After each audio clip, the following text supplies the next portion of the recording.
I give it all that I got will never stop. I give it all, straight to the top, will never stop. I give it all that I have, I let it be, cause nobody's better than me. What do you see? Give it all. Yeah, all that I got, I give it everything.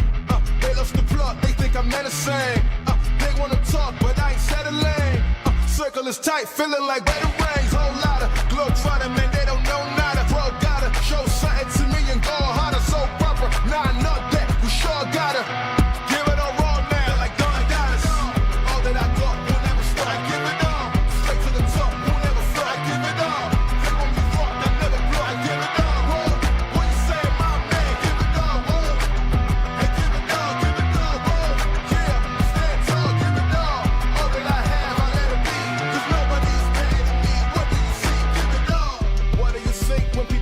Me, 100 degrees tougher than Booker T.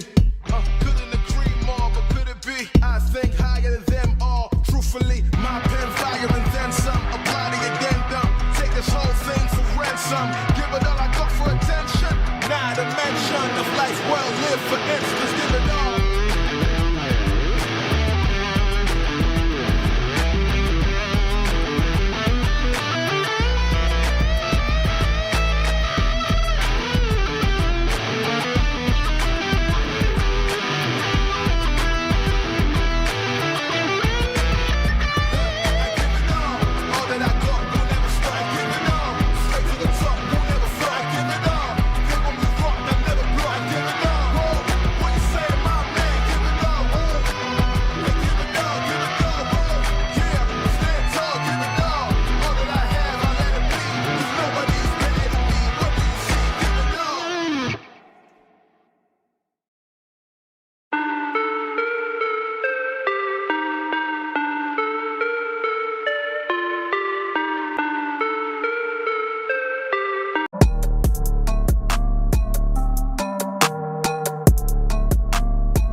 Under a gorgeous October sky in southern Marion County, the Ontario Warriors invade Pleasant High School in an MOAC battle. The undefeated Warriors can take another step towards an MOAC crown, while the Spartans need a win to keep their title hopes alive. It's Friday Night Football, Ontario versus Pleasant, on the OH Report. Next.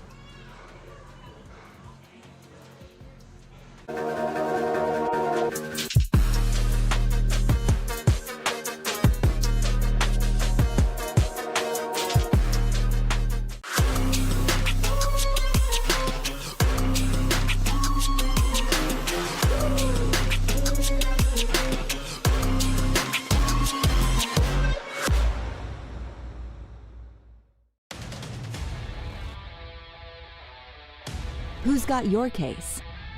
Be smart. Get Rinehardt. If you get hurt, we get you back in the game. We deploy our investigators to preserve evidence.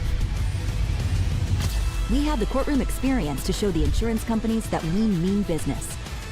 We know that getting the job done is what matters. Be smart. Get Rinehardt. Contact us at besmartlegal.com. At Avita Home Health and Hospice, our caring professionals are ready to serve you with personally tailored services designed to meet the unique needs of each individual. When we take on a patient at Avita Home Health and Hospice, they really do feel like family. So when we take care of our family, we want to take care of the whole person. So we take care of them from our nurses, our aides, our physical, occupational, and speech therapists, but we also have people that tend to their hearts. So we have social workers, we have chaplains, and people that can help with the emotional side of their care. At Avita Home Health and Hospice, we have a dedicated team that takes care of you. Caring for the whole person is our promise to you. From social and emotional well-being to the way the patient relates to their loved ones, we treat your family like our family. Serving patients and their families wherever they call home, including assisted living facilities and nursing homes. Call 1-800-4NURSES to see if Avita can help administer your plan of custom care. Are you looking for a solid career, job security, great pay, and rapid advancement? An important role with a global leader that invests in state-of-the-art technology, develops world-class solutions, and is committed to a cleaner tomorrow? Yeah, we have just what you're looking for.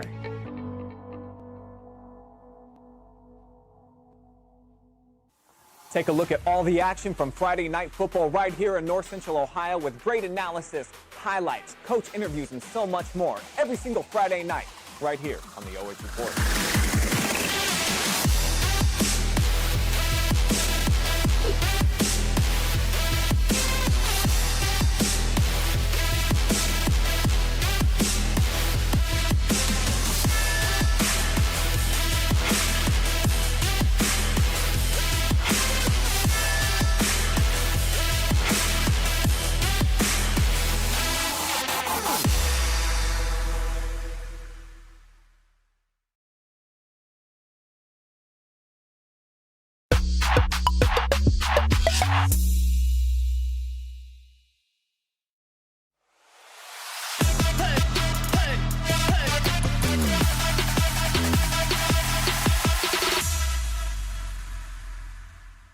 Let's go. Friday night lights. Get hype, it's Friday night. Friday night lights. Get hype, here we go now. Friday night lights. Get hype, it's Friday night. Friday night lights. Get hype, here we go now.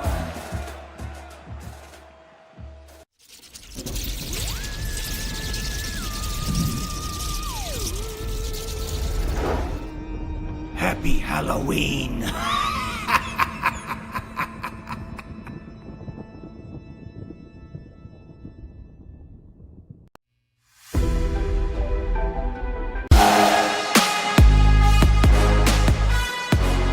Welcome to Pleasant High School for Friday Night Football in a key MOAC matchup between the Ontario Warriors and the host Pleasant Spartans. I'm Mark Bollinger along with Josh Banks, and what promises to be a good one tonight as Ontario tries to stay perfect and Pleasant tries to keep their MOAC title hopes alive. Yeah, Ontario comes in 6-0, 3-0 in the conference. Pleasant's only loss comes 2 weeks ago right here on the Tundra to a surging River Valley team. This game right here, though, could potentially decide who's going to be playing Shelby for an MOAC title. Well, as you said, Ontario comes in 6-0 overall, in control so far of the MOAC race along with Shelby. But for Pleasant, as you said, one league loss already. They cannot afford to suffer a second league loss, which is what makes tonight so critical. Let's get right into the Rinehardt Injury Attorneys pregame show. Talk about some of the important guys that we're going to see tonight and also some of the keys to victory. Yeah, first we're going to look at the Ontario Warriors. As we said, come in led by head coach Aaron Eckert, 6-0, 3-0 in the MOAC. 3 pretty dominating victories in their conference. They're looking to stay undefeated. They lead the MOAC in points per game and defensively in points allowed per game. They average almost 35 a game, and they only give up 12.8. They also go for 430 yards a game, allowing 189.7. So they are one of the best offensive teams, but on the flip side of that, they're one of the best defensive teams in the conference as well, Mark. Well, and I think the fact that the Warriors have been able to get it done on both sides of the ball and on special teams as what has led them to this impressive 6-0 start. On the flip side, you're talking about the Pleasant Spartans, a team that has been outstanding against the run. Struggled against River Valley when the Vikings came out and aired it out. But tonight, the Spartan defense needs to come up big. Yeah, as you see the Spartans here, 4-2, 2-1 in the MOAC. Again, they are the best team in the conference as far as yards per game go. They only allow 152.5 yards per game, and they're one of the top 3 in points per game as they only allow 15.7. So really, we've seen Ontario this year, and they like to score in bunches, but they're not going to have the easy run they've had lately against the defensive side-minded Pleasant Spartans. Well, and I think the big key tonight is you look at what Ontario likes to do. Their rushing attack, led by Miller and Van Tilburg, 827 yards for Miller, 682 yards for Van Tilburg against a Pleasant defense that only gives up 1.5 yards per carry. That is going to be crucial tonight because something's going to give. Yeah, and let's go ahead and talk about the aforementioned Ohio State commit, Mr. Bogpin Miller, our player spotlight, dual threat quarterback. I mean, he does it all. He's got 17 total touchdowns, 726 passing yards, and you just mentioned 827 rushing yards. He's got almost 1,600 yards on the season to go with 17 touchdowns. He has yet to fumble, and I want to say, if my memory serves me correctly, he's thrown, it was either 4 or 6 interceptions on the season. But when you're long, lanky, and athletic, it's hard to stop. And it's going to be tough to stop him, and I'm sure that is one of the keys that the Spartans have talked about all week long, is shutting down that Ontario run game. You talked about some of the numbers, but maybe most impressive with Miller is the fact that he averages over 10 yards per carry, sitting at 10.1 yards per carry on the season. Well, and not only that, but he leads the MOAC in yards per completion. So when he does complete a pass, it's a big play. How do you stop the guy? Big play Bogpin, that's what we're looking at. But you know what? We talked about the rushing attack. You can't forget, and I'm sure the Spartans won't, about Mason Van Tilburg. He, in the running back position, 8.2 yards per carry, scored 10 touchdowns on the year. A dynamic 1-2 punch for Ontario. And it's going to have to be stopped tonight. But on the flip side of things for the Pleasant Spartans, the guy we're going to look at tonight for them, another senior for them, quarterback Owen Lowry. He's top 5 in all major, in 4 major passing statistics in the MOAC. That includes yards per game, completions, completion percentage, and I want to say touchdowns, but I'm not quite sure. 940 yards, 60% completion percentage, and 12 total touchdowns for him, because he's another dual threat guy that if you give him the opportunity, he'll do it on the ground too. Well, and I think that's something that people maybe around the league are a little surprised about to this point, is that Lowry hasn't ran the ball as much as maybe people thought he might, because he is a dual threat. So maybe you're going to see that tonight where, yeah, he's throwing the ball, but maybe he gets a few more attempts on the ground as well. So, Mark, we've talked about the players. We've talked about the teams. We got about 10 seconds before kickoff, so let's flip script real quick here and go to the Warriors. And let's talk about what it's going to take for them to come into the Tundra tonight and knock off the Spartans. Well, for me, win in the trenches. What about you? Keys for victory, just staying perfect, and I think it's just going to come down to establishing that run game. And for the Spartans, real quick before we get to kickoff, the Spartans' keys for tonight: contain the Warriors and air it out. Chase Ebert against these Warriors in week 4, I think it was, threw for almost 300 yards. And you talked about contain. I think that is so critical for Pleasant. They had a big game here against River Valley. The Vikings came in here, dominated 35-0, but Pleasant helped them a lot. A ton of penalties that night. I think Pleasant's got to get off to a good start tonight, and we'll see if they do that as we are underway here at Pleasant High School. Friday night football, MOAC action, Ontario versus Pleasant. and the kickoff is taken out to almost the 30-yard line. And that's a great return there by the Warriors. Again, kind of a situation where you don't want to give this offense better field position than what they're already going to start with, and that's not a good sign if you're the Pleasant Spartans if they're going to get out to the 30 on the kickoff. It is homecoming night or week here at Pleasant High School. Congratulations to Pleasant's 2024 queen, Miss Haley Robinson, daughter of Joe and Kim Robinson. Congratulations to her and her family on that outstanding honor, and I'm sure the Spartans here on defense want to try to get a stop early and see if they can provide some excitement for Haley and the rest of this big Pleasant crowd here on Friday night. First play goes to Van Tilburg. And right away, you see the Warriors trying to establish the run game. Yeah, something we've seen them do the few times that we saw them this year. They want to establish the run game, and they're going to do it with, as aforementioned, Van Tilburg and Bogdan Miller. Those two guys are really going to be the guys that dominate the ground game for the Warriors. It'll be interesting to see how Pleasant answers this rushing attack, and they make Ontario throw it. And great job by the Spartans there. Freshman Zane Curry with the carry. And the Spartans blow that up, and what was second and short is going to go for a loss, and we're going to end up with 3rd and 4. So a chance here for the Spartans to get off the field early.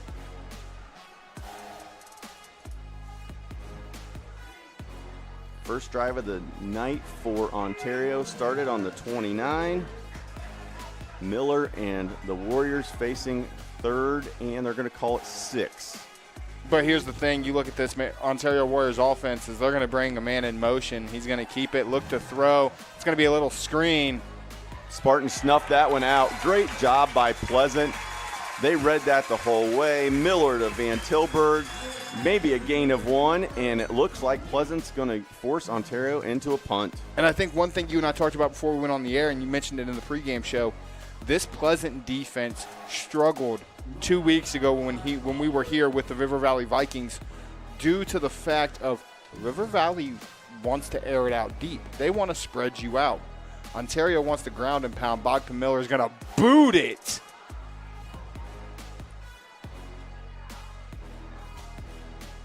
And it'll take a bounce and get down inside the 15. But, yeah, I think that's one of the things that the Pleasant coaching staff probably talked a lot about is come in here with confidence, because the matchup against Ontario and some other teams is much better for the personnel that they have compared to trying to match up with a River Valley who goes 5 out and is going to throw it basically every play. Yeah, we've seen River Valley 3 times now this year, and I don't even think we've seen 5 total handoffs from that squad. They want to air it out. This is going to be the complete opposite, as we'll see what Owen Lowry and this Pleasant offense can do on drive number 1. So the Spartans are going to start on the 16-yard line. Lowry sends a man in motion, and little miscommunication there. Wasn't sure if he wanted to give it to Niederhauser or if he was going to keep it. Ends up in Niederhauser's hands, and it's going to be a loss of about 3. And that's a big loss there for the Spartans. It's not really a situation that you want to be in in your current situation. You want to make sure you're getting positive plays, especially on first down. 2nd and 13. Just under 10 minutes to go here in quarter number 1. Lowry with 5 wide receivers. Quick throw, caught. That was Dylan Burns on the reception. Burns will pick up about 4, but it leads to 3rd and long. Situation the Spartan offense is not probably most comfortable in.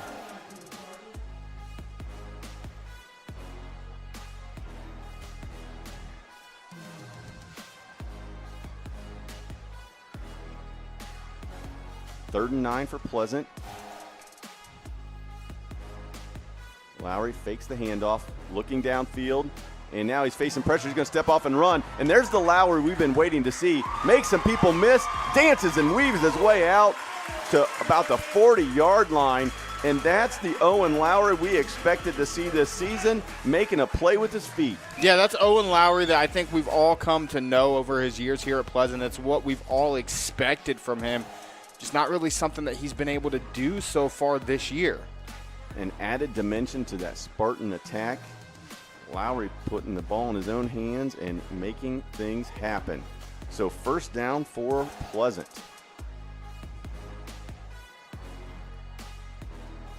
Trachtenberg goes in motion. Lowry rolls left. Throws it. Good decision there. Just throws it out of bounds. Good coverage there by the Warriors.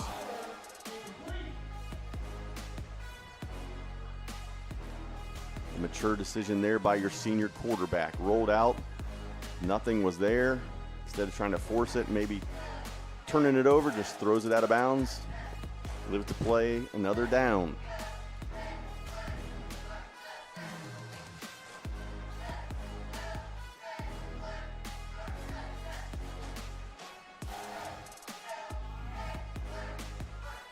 Second and 10 for Pleasant. Trying to move this into Ontario territory. Quick throw. Caught by Columber, and Columber takes it upfield, and the ball comes out.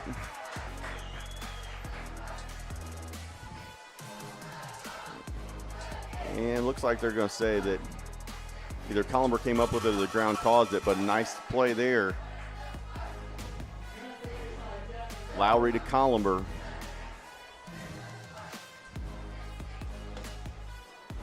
Brings up 3rd and 3 for Pleasant.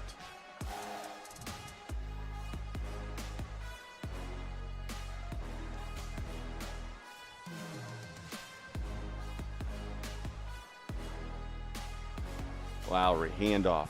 Quick hole through the goal. He's going, and it's Niederhauser. He's ducking away 30, 25, 20, and brought down inside the 15-yard line. Big hole there created by the Spartan offensive line, and Pleasant's going to go quick. They've got the Warriors on their heels. So big play early by the Spartan rushing attack. Drew Niederhauser cuts it up the middle. Spartans in the red zone. 1st and 10. You're going to say he's on the 11-yard line. Low snap, throw, dropped. Lowry looking for McCants. Falls incomplete.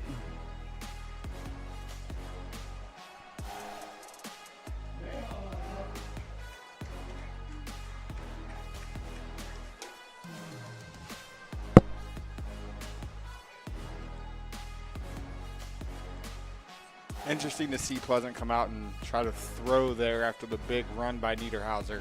Well, they saw they had McCants one-on-one down there, but good drive here for the Spartans. They started on their own 16-yard line, currently sitting on the Ontario 11. Lowry, handoff, Niederhauser. He's going to go almost untouched. Touchdown, Pleasant. They strike early. Touchdown Spartans, and what more could you ask for on your opening drive? You take Ontario, you make them go 3 and out, and you come down and you run it down their throats with Niederhauser. The Spartans are ready to play tonight, and we talked about getting off to a good start. Coach C.J. Wessler couldn't have asked for a better start to this football game for Pleasant. Chase Van Oosten comes in for the kick, and he's going to knock it through. So with 6:56 to go here in quarter number 1, it's Pleasant 7, Ontario 0. You're watching Friday Night Football live and free on the OH Report. Who's got your case? Be smart. Get Rinehardt. If you get hurt, we get you back in the game. We know that getting the job done is what matters. Be smart. Get Rinehardt.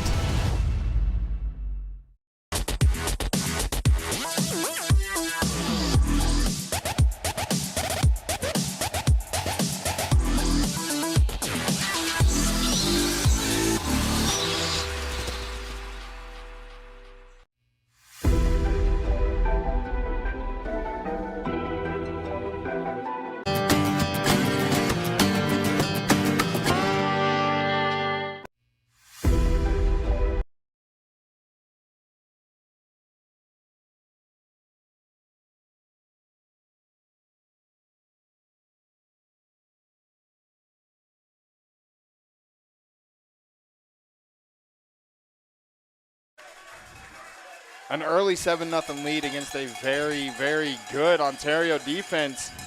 Their defense held strong. Their offense did what they were supposed to do. Can they keep that up all night long?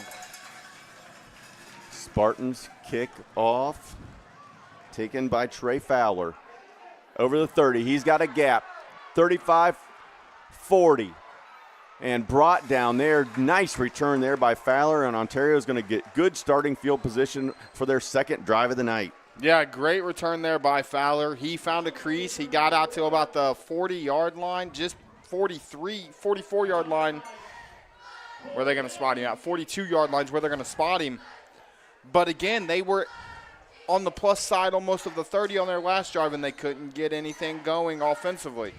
First drive was 3 and out for the Warriors.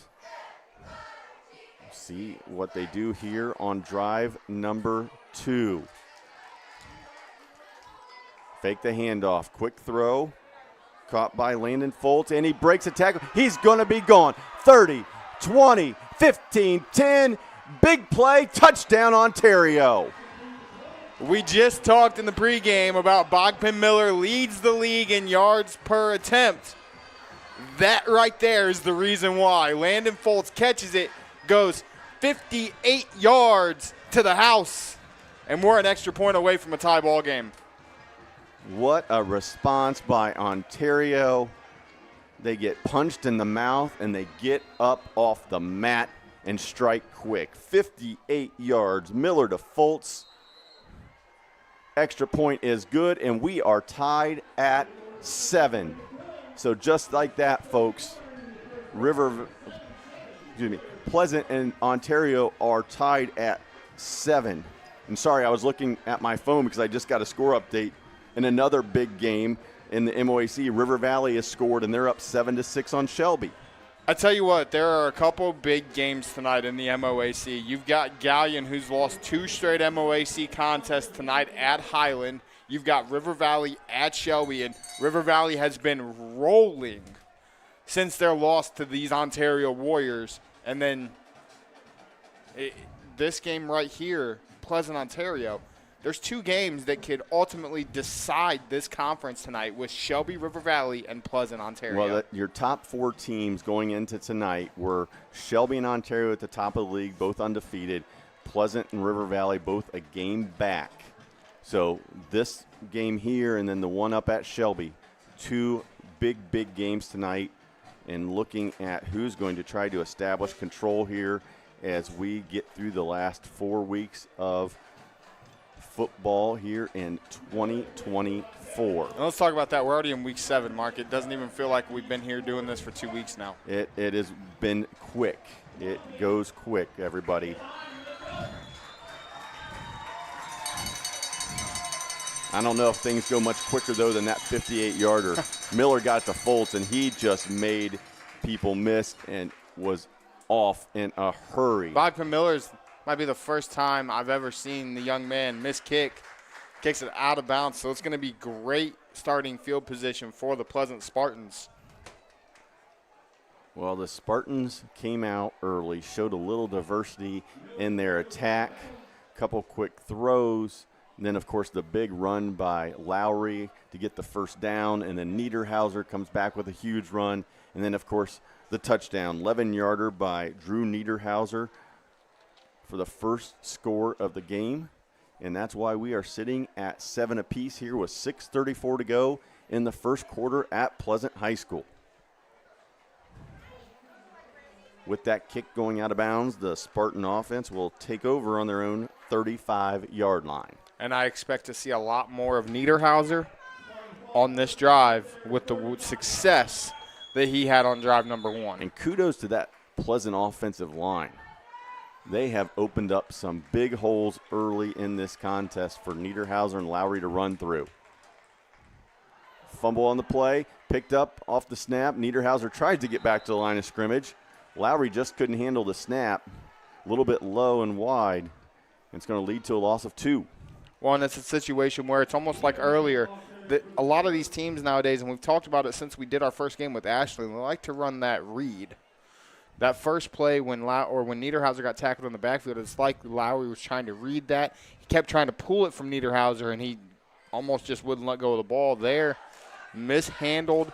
Luckily enough, it stays with Pleasant, and they're going to have another opportunity here. Well, and that's something Spartans are going to want to watch out for. They don't want to turn the ball over tonight in a contest like this. Fakes the handoff. Lowry, quick slant, big hit. But it's held on to.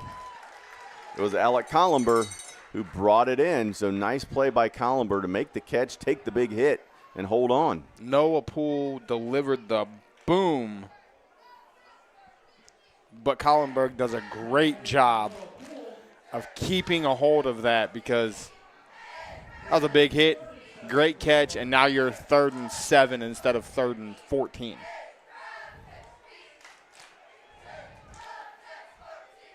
Spartans looking to capitalize here on 3rd down. Trachtenberg goes in motion. Lowry rolls right, looks, throws, little out route, and it looks like it's knocked down. Incomplete, just off the hands.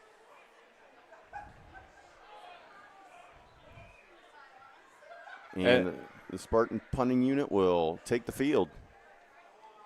As now you're in a situation, if you're Pleasant, you had a great first drive. Your defense had a great first drive.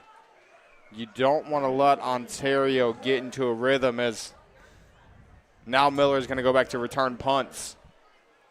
Well, both teams have touched the ball twice here in the first quarter. Both teams have a 3-and-out and then a touchdown drive. And Pleasant's going to either need to take now they're going to reset the play clock. Thought they were going to take a timeout as the play clock was down to 0. Now they're going to reset it and start the 25-second clock.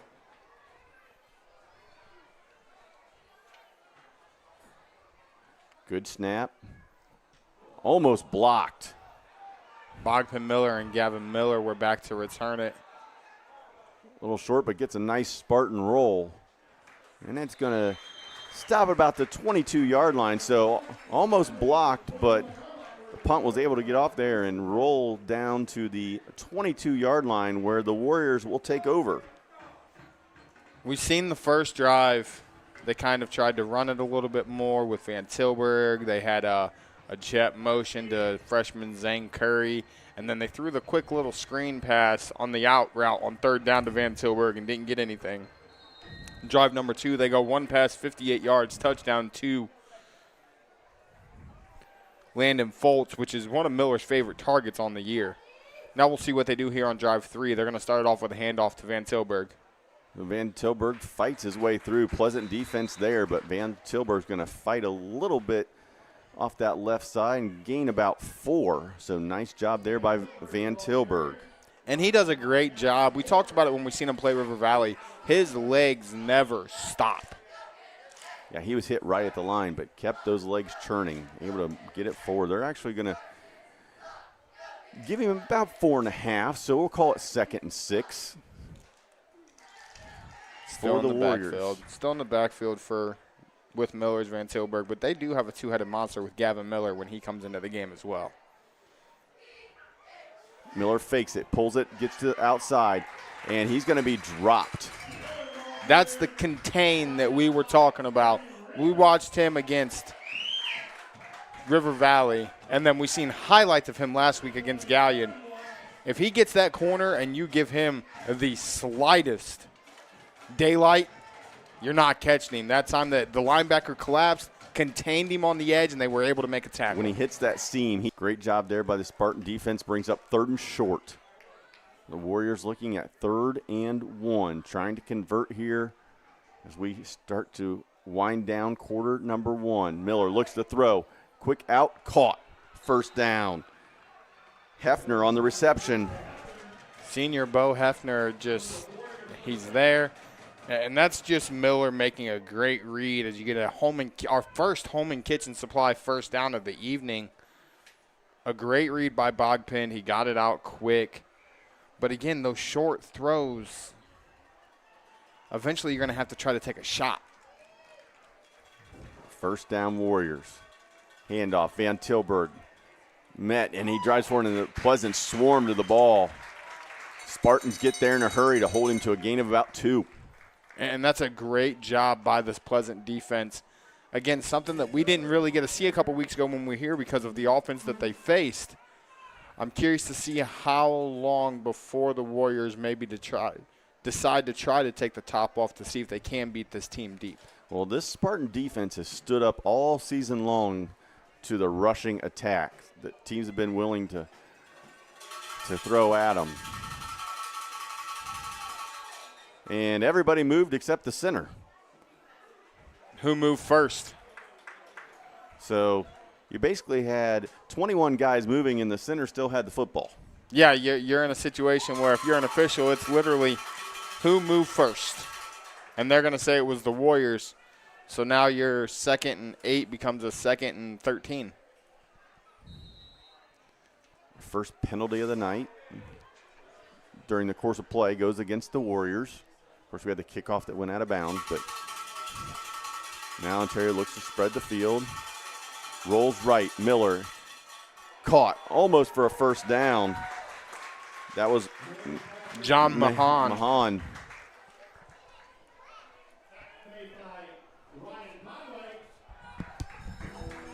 Conway in on the tackle.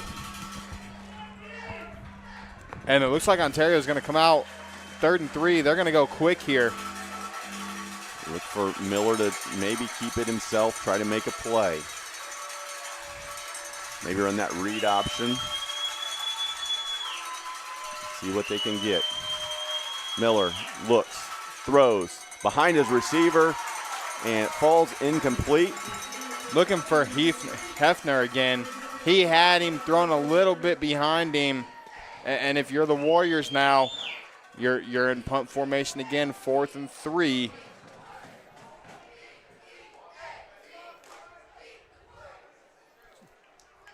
So what looks like another stop for the Pleasant defense. Warriors in punt formation. Spartans back to receive it at about their own 15. Miller. A boot. Big bounce. I'm sorry, I thought I seen this. I thought he called the fair catch and then ran with it, but no flags are going to fly on that. So with that, Pleasant will take over on their own 14-yard line. Minute 39 left here in the first.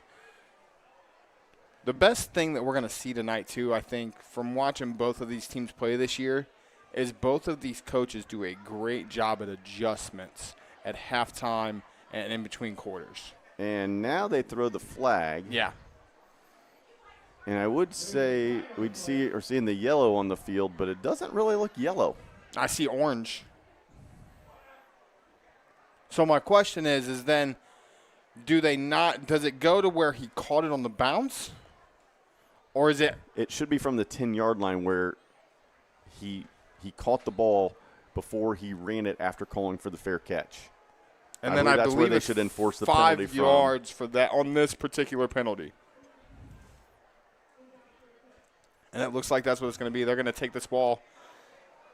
Now if you're in Pleasant, you're in a dangerous situation. So the Spartans will start the drive at their own 5-yard line.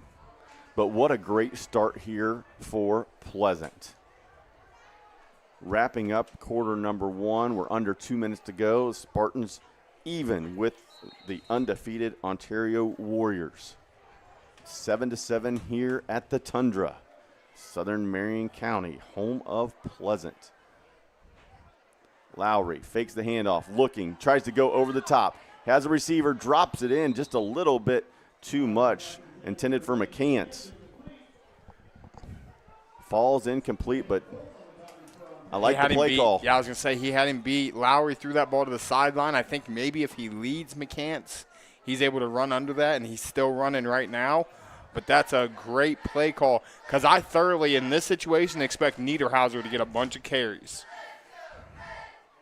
Spartans take a shot, falls incomplete, brings up 2nd and 10 from their own 5. Lowry taking the snap in his own end zone. Can't afford to have a miscommunication here if you're Pleasant. Handoff, Niederhauser has a hole, cuts it back, and going to gain about 5. So nice little cutback by Niederhauser, found a hole. And if you're Pleasant, minute 20 left here in the first. This first down is very important because the last thing you want to do is punt from your own end zone, especially with how close Ontario was to blocking the last one.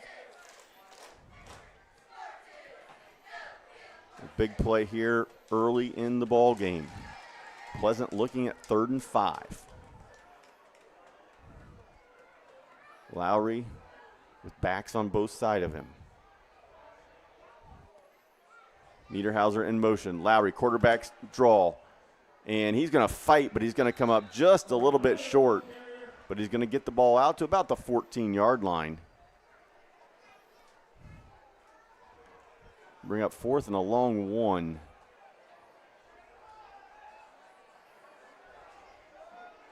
The Spartans lined up, acting like they're going to go for it, trying to draw the Warriors off sides. Go up under center. Good discipline there by the Warrior linebackers and defensive line, not jumping off sides. About a 4-second difference between the play clock and the game clock. And Spartans right before timeout. it comes down to 0, Coach C.J. Wessler calls the timeout. So with 4 seconds to go here, Spartans call timeout. And what's been a really entertaining and good ball game so far here at Pleasant. Exactly what we talked about in the pregame, a defensive first quarter. Both of these teams come in top 3 in the league, and not only points per game, but yards allowed per game. They both give up a couple big plays. You had the big Niederhauser run to get him into the red zone, and then you had the 58-yard touchdown pass. Who's going to break first for the rest of the game? While we're waiting on this timeout, a couple updates from around the MOAC. For those of you tuning in here, Shelby leads River Valley in the first quarter 14-7. In the second quarter, Clear Fork has jumped out to a 7-0 lead over Marion Harding. And at the game, Highland and Galleon, Highland surprising out to a 14-7 first quarter lead on Galleon. Yeah, and from what I heard, we got Shane Young there. He's going to have a highlight for us later on this evening. He texted me and said the first 2 drives were Galleon turnovers. So the fact that they're up, that one Highland touchdown is a pick 6. So a little bit of surprise there. But we'll try to keep you updated with scores throughout the league as we go on tonight. So good snap here. Punt is off. It's going to hit at about the 42, take a nice Pleasant roll again, and get into Ontario territory where it's down at the 43-yard line. That is going to wrap up the first quarter here from Pleasant High School. It's Pleasant 7, Ontario 7. You're watching Friday Night Football live and free on the OH Report.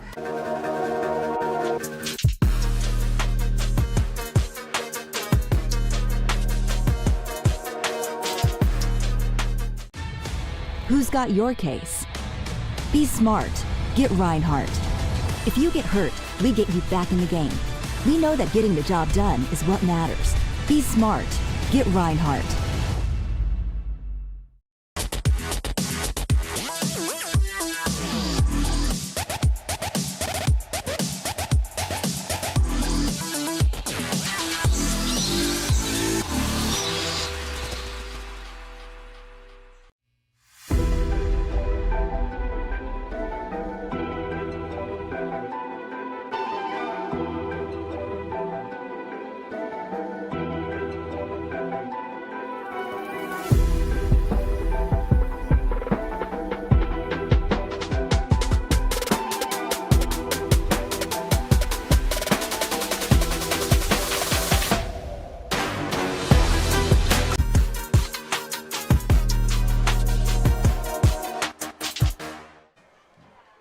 Welcome back to Pleasant High School. You're watching Friday Night Football live and free on the OH Report.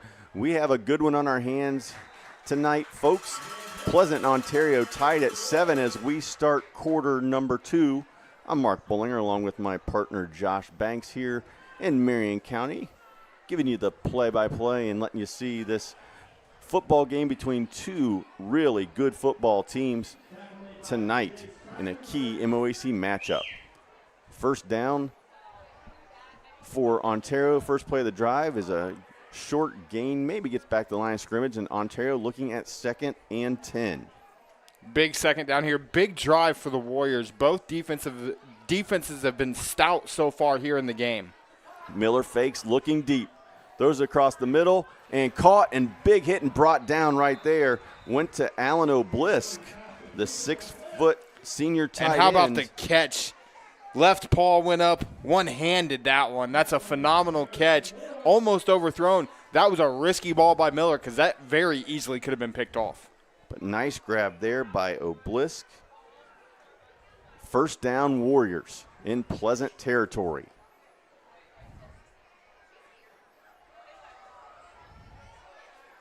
Ball on the Pleasant 41-yard line. Miller's going to come out empty. Empty backfield. Miller looking to pass. Across the middle and picked off. Pleasant picks it off, and the return is on. Dancing along the sideline and knocked out of bounds. And there it was. The last one you said was risky. That time, Pleasant read his eyes and stepped over and picked it off. That was Ryan Conway, and he read Bogpin Miller like a book. Bogpin underthrew him. Conway stepped right in front of the receiver, took it, and he got a decent return out of it as well. And that could be a huge turning point in this football game. First turnover of the night. Pleasant comes up with the pick, and the Spartans are in business. Best starting field position of the night for Pleasant. Ball on their own 39-yard line after the turnover by the Warriors. See if Lowry and the Spartans can do some work here, and before they can even get off a snap, going to take a timeout. An early timeout. Their second of the half as well. It's going to make the rest of this half rather interesting if you're Pleasant. But what a big play at a crucial time. Just when Miller comes off the completion, it looks like they're starting to put a little drive together in Pleasant territory. And boom, Spartans come up with the turnover. As you spoke earlier, the Shelby Whippets now have a 14-7 advantage over River Valley in what looks like it's going to be a back-and-forth game. Well, I think you're going to see a lot of fireworks there offensively between Ebert for the Vikings and DeVito for the Whippets. Ashland leads Mansfield Senior 7-3. Carey rolling like Carey does. They've struggled this year. They're up 14-0 on Buckeye Central. Ashland's still undefeated, I believe, 6-0, right? Coming into tonight. 6-0 coming into tonight. And how about the difference between those two teams? I know we're here at Pleasant, but Ashland's 6-0, Senior High 1-5, I think. And there were high hopes in Tiger Country for this football squad, and it's been a little bit of a struggle, to say the least. But we'll see what happens there the rest of the night. Again, we will keep you updated on scores as we get them.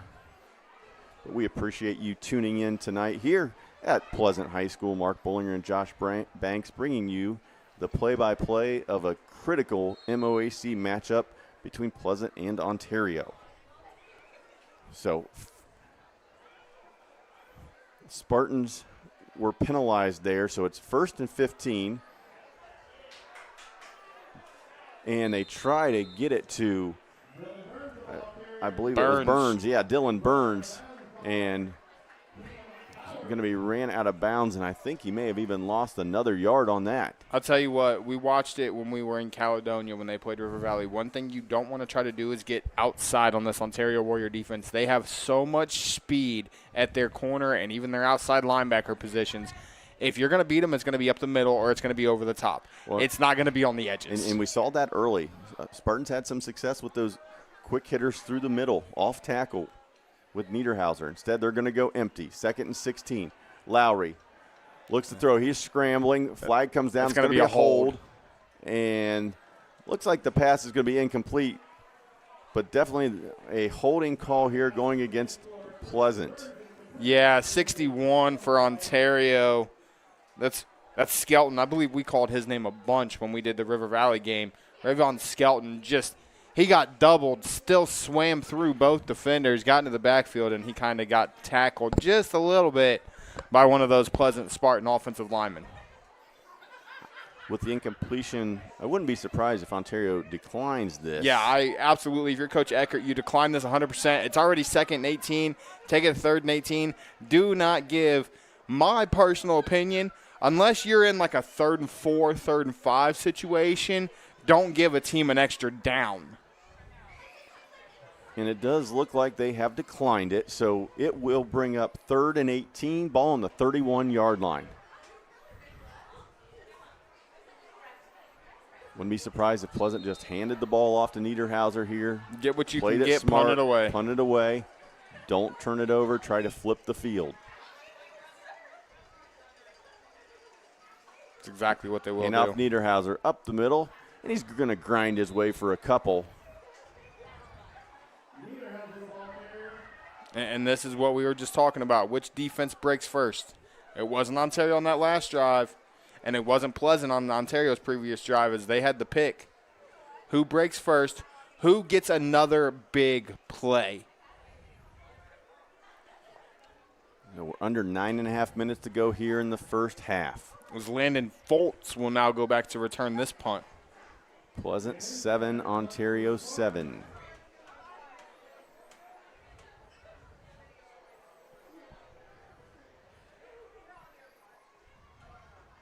Almost blocked again.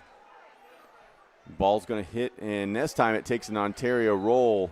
And they're going to have it almost at the 50. Yeah, looks like like it's going to be about the 48.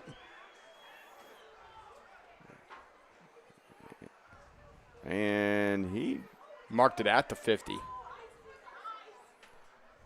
Looked like that ball went out of bounds about the 47 or 48, but they're going to mark it at the 50. So Ontario will take over there. The chance to go ahead.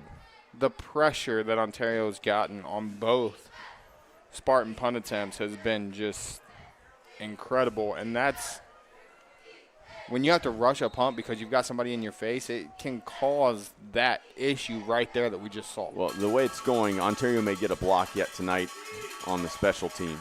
Miller's going to be empty again, rolls right. Miller rolls, throws, caught. Looked like it was Oblisk again. Hard to tell over there on that far sideline. Mahan.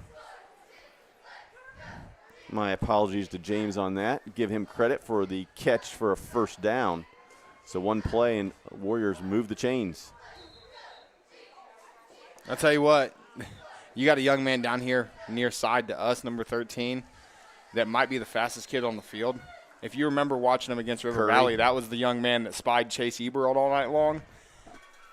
And I wouldn't be surprised to see a deep shot to him at some point tonight. Well, I'm sure they saw that on tape. Instead, the ball goes out wide, caught by Foltz and brought down. Short pickup of about 5, but now you're starting to see the Warriors go to the air. Yeah, you're seeing them go to the air. They're doing to Pleasant exactly what River Valley did. Spread you out defensively, make you make a play. Now, they have already made one play tonight with the one pick that they had. But, again, that was a situation where Miller really stared down that receiver over the middle of the field and kind of gave away where he wanted to go with that ball. 2nd and 6, ball on the 36. Miller looks over the top. There he goes, looking for Curry. And a lot of hand fighting. There's the flag. There's a lot of hand fighting out there, and the official throws the flag. So while they call it, Mark, let's go ahead and take a look at it and see if that was both ways or just one way on our Koorsen fire and security. There's hand fighting going both ways. I think that the reason they're going to throw that is they're going to say that maybe the hand fighting defensively allowed him not to be able to get to the ball because it was a catchable ball. Well, and you give Zane Curry credit. The freshman sold it. Yeah. He sold it pretty well that he was interfered with. But here's the thing. That's that breakaway speed I was telling you about. They were manned up with him, and that DB kept up with him for about 10 yards. And then when Bogdan Miller let that ball go, Zane Curry got separation. And is that going to be a spot? No, that's going to be. It's just 15 yards. They'll take it to the 21-yard line. So now you go from 2nd and 8 to 1st and 10 from the 21. You're almost in the red zone if you're Ontario. But this is where it gets dangerous if the Warriors is they're going to come out 5. I thoroughly expect Bogdan Miller to take the ball and go right with it. Containment is critical here. He starts to go left. Now he goes back right and brought down. Sacked by the Pleasant defense. We're going to take a look at that again. I don't know. If I remember correctly, when we seen them play River Valley, they came out in a very similar formation, and he threw that ball back to the right side across the field. Big play by Sam Mincer there. Huge, huge stop, and now you're a loss of 10. Yeah.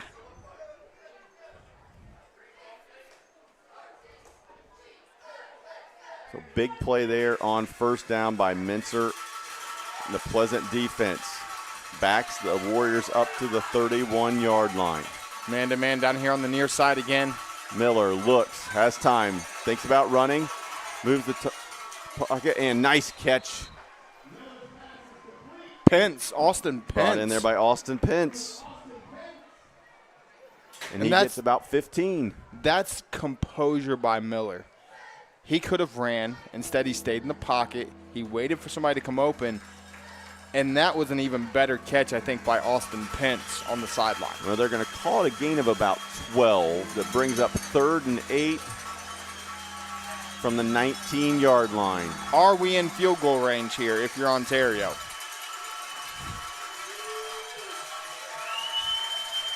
Miller rolls, looking. Now stops, puts his foot in the ground, cuts it upfield, and he's going to get the first down, but a flag comes in.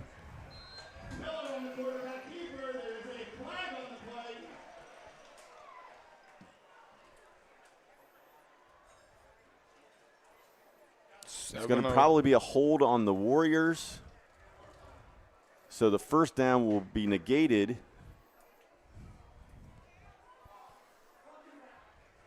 Blocking the back on Ontario. So what was a nice first down run by Bogdan Miller is going to be brought back. Be a spot foul. The Warriors facing 3rd and 12. 7:03 left here in the second quarter. Another big play here for Pleasant, trying to just survive this Ontario offensive kind of onslaught here. They've had some big plays here on this drive. Some of them called back.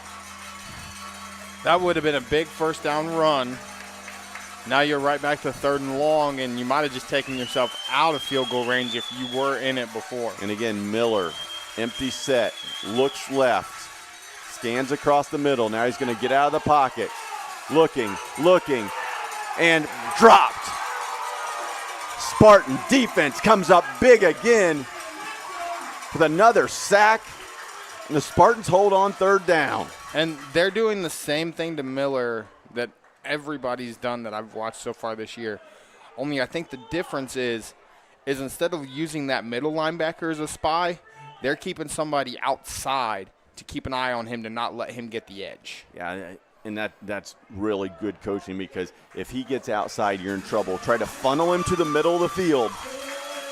And they're going to go for it here. 4th and 19. 4th and 19, as you said. Miller and the Warriors trying to convert.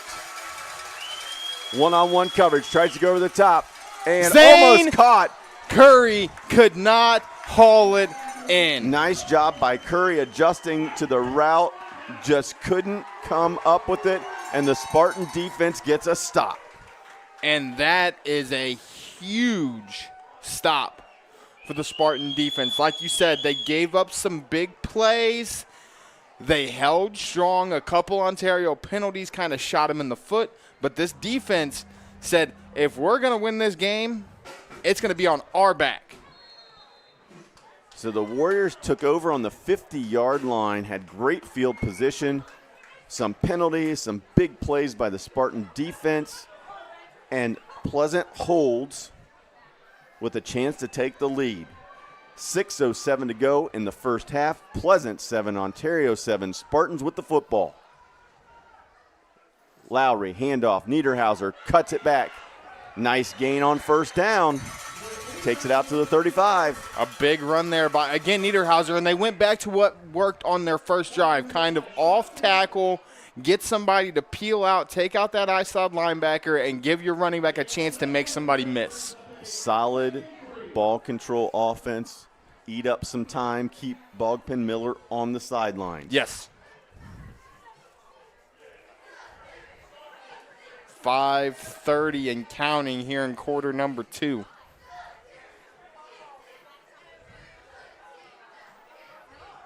Trachtenberg goes in motion. And false start. Yep. False start on the Spartans.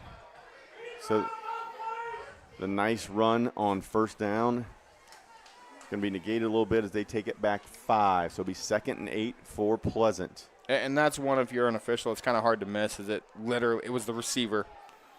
It was Menser right in front of the official. He jumped before the ball was snapped. Hard to miss. But again, yeah, you're right. But you're right back to your 2nd and 8.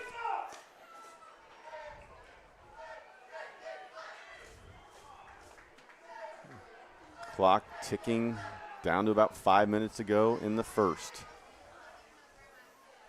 Lowry fakes the handoff. Quick throw. Out wide. Looks like it's Burns. He's going to take it out of bounds. Nice little play fake there by Lowry and quick throw. Yeah, that's a great job by Lowry, and it's a great little route. It's that little wheel screen almost. You get one receiver out in front of him, and again, you're trusting the guy you're throwing the ball to be able to make a singular man miss, and that's a big play. So the throw to Burns is a gain of 4. Bring up 3rd and 4 for the Spartans.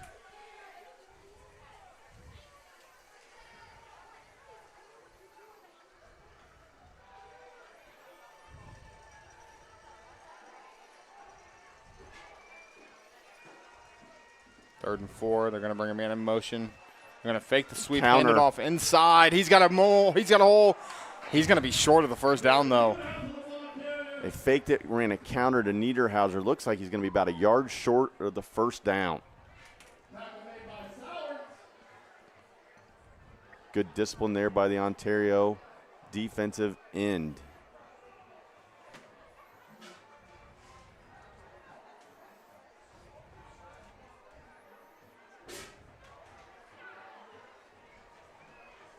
So 4th and about a half a yard here for the Spartans. And it looks like they're just going to let this run down, probably call a timeout right at the end of the play clock so they don't take the penalty, and that's exactly what they do. But we will stay here with 3:26 to go in the first half. It's Ontario 7, Pleasant 7, and an outstanding MOAC matchup between two good football clubs. And our other big MOAC game is now 21-14, so it really is going back and forth offensively. I guess if you're here and you're the Pleasant Spartans, yes, your defense has been phenomenal, but do you really want to give Ontario the ball on the 37-yard line with 3 minutes to go and a chance to take the lead before half, or do you punt it away, trust your defense that's played phenomenal all night long, and make them go 70 yards instead of 35 yards? Well, it wouldn't be surprising to me if they would come out and try to draw Ontario off sides. I'm not sure how much of a difference 5 yards makes at this point. If you try to draw them off sides, you don't get them to jump, you take the 5-yard penalty. Instead, Coach Wessler is going to bring out the punting unit. Could also be a good time for a fake. I was going to say, is this where we see a direct snap to the up man and he gets a yard out of it? So Chase Van Oosten in to do the punting duties for Pleasant. Foltz back to return for Ontario. He had the big 58-yard touchdown run earlier, so we know he has speed and we know he's dangerous. Van Oosten gets it off. Nice punt. Ball's going to hit about the 30 and takes a nice Pleasant roll. Exactly what the Spartans needed, and that one will be downed at the 16-yard line. So great job by the Spartan special teams. And Bogpen Miller and the Warriors have 84 yards to go if they're going to hit pay dirt here late in the second quarter. I mean, granted, we watched them do it on their second drive. They went 58 yards. But they haven't consistently had those big plays tonight. They're going to need a couple of them right now to be able to score. Well, one thing that is completely different with the Spartans tonight is field position. The night we saw them against River Valley was starting in Pleasant territory almost all night. Yep. Tonight, Ontario's had to drive it, starting at the 29, the 42, the 22, now the 16. They've made Ontario try to drive the field. There's Van Tilburg. And again, nice job by the Spartan defense. They're going to be willing to live with a 2-yard gain on first down. Well, you're inside of 3 minutes now here to go in half number one. You're tied 7-7 with a team that puts up 35 points a game. Ontario's 6th possession of the night. 1 score so far. 1 pick, 4 punts, 3 punts. And then on downs, yep. Yep. Miller rolls left, looks back to his right, looking, trying to make a play. And now he's dangerous. He's in space. The one thing you do not want to give him, and the Spartans are going to bring him down at about the 43-yard line. When Bogpen Miller gets in space, he is dangerous. He rolls left, looks for somebody. The entire defense rolls with him, and then you give him that corner, and that's not something you want to do. That's a huge gain for Bogpen. And now you're driving down the field, 2:20 left. You'll score with no time. Spartans have done a really good job of keeping him bottled up in the middle of the field. That time he was able to get to the edge. Fakes it, cuts it back, big hit. Nice tackle there by the Spartans. Number 3, Trachtenberg. How about the tackle? He went low. He had Miller in his sights, and he was not going to let him get past him. As now you got to go 54 yards, and you're inside of 2 minutes. 2nd and 7 for the Warriors. And they're looking for a big play here, obviously, because they're not rushing up to the line, not trying to go quick. We're going to have a false start on Ontario. I'm not exactly. Yeah. And I'm going to have to apologize because I have not been on my game tonight paying attention. Pleasant is in pink out mode tonight, the fight for cancer. Yep. That's I just why noticed the it as well. Flags are pink.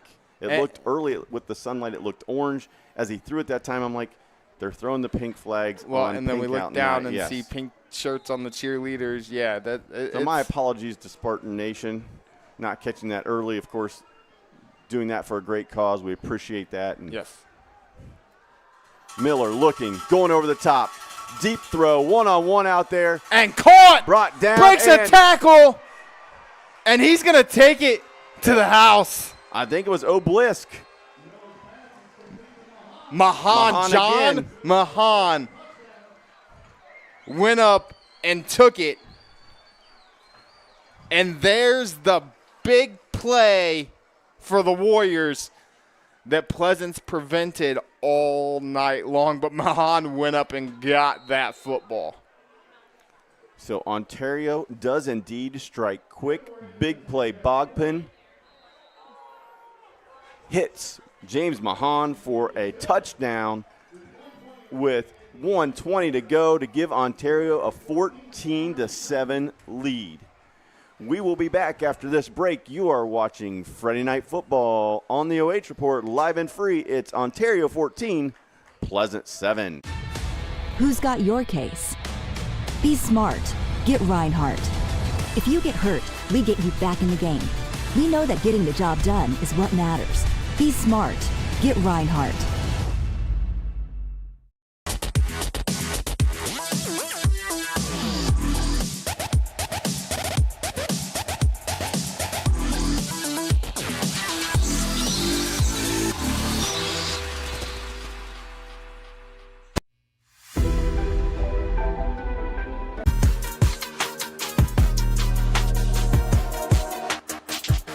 High School, Mark Bullinger and Josh Banks bringing you all the action live and free here on the OH Report.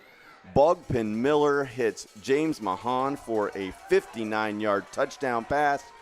The Warriors take the lead 14-7 late in the second quarter. Yeah, and that's a huge possession for Ontario because they received to start this game.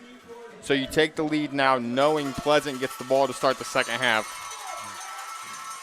Short kick is going to hit. Bounces over the Spartan head. Spartans need to get on it. And they do, but it's going to be inside the 10-yard line. As that's a great kick by Bogdan Miller. You're going to see it bounce and roll. I mean, that's a tough one to field if you're the returner. But you got to try to come up, get underneath of it, and make the catch at least. Ball is going to be marked on the 7-yard line. And I think not just obviously the impact on the scoreboard, but I think just from a mental standpoint, that big play by Ontario is just a game changer mentally. Spartans look a little defeated. Ontario a little pumped up. Spartans need to get through this last 119, get to the locker room, regroup a little bit, and see what they can do. Lowry's going to take it and run using his feet. He's got a first down. He tries to cut and slips. That's about the third time we've seen a guy try to cut on this field and go down. But nice job there by Lowry being aggressive here. Spartans trying to get some points here late in the second quarter. And that's a great job by Lowry to use his speed, use his feet, get a first down, and give you a chance here in the first quarter. Lowry looking, throws, good ball. Almost came up with the completion there. It was McCants. But a nice ball there by Lowry. He had a little zip on that one. Zip on that thing. He stepped into that, and he said, listen, if my receiver doesn't catch it, I'm going to throw it so hard that you're not going to catch it as a defender. But now we're in a situation where if you're Pleasant, you got a minute left. You're almost going too fast. I like the aggressiveness. I do too. I like it. I like it. On the flip side of that, Ontario just scored really, really quick. Do you really want to keep – I mean, I love throwing the football, right? We all do. That's how football is nowadays. We want to see the big play. But if you have to punt again – Well, the other thing is the Warriors do have 3 timeouts. Look for them to use them. If they don't, as they are going to use one right here. They left a few seconds run off of that. But Ontario will use their first timeout of the half with 49 seconds left. I almost wish that Pleasant would have been doing the ground and pound game from the get-go. I know they were at the 7. But now you're in a situation, you're 3rd and 8. You almost have to throw the ball right here. Ontario knows what you need to do. They can play coverage. And if you get an incompletion, Ontario doesn't have to stop the clock. You have to punt to them, and you're giving this offense the ball back, probably inside of the 50 or maybe at the 35-ish yard line with 2 timeouts and potentially 30 seconds. The Spartans here have 3rd and about 7.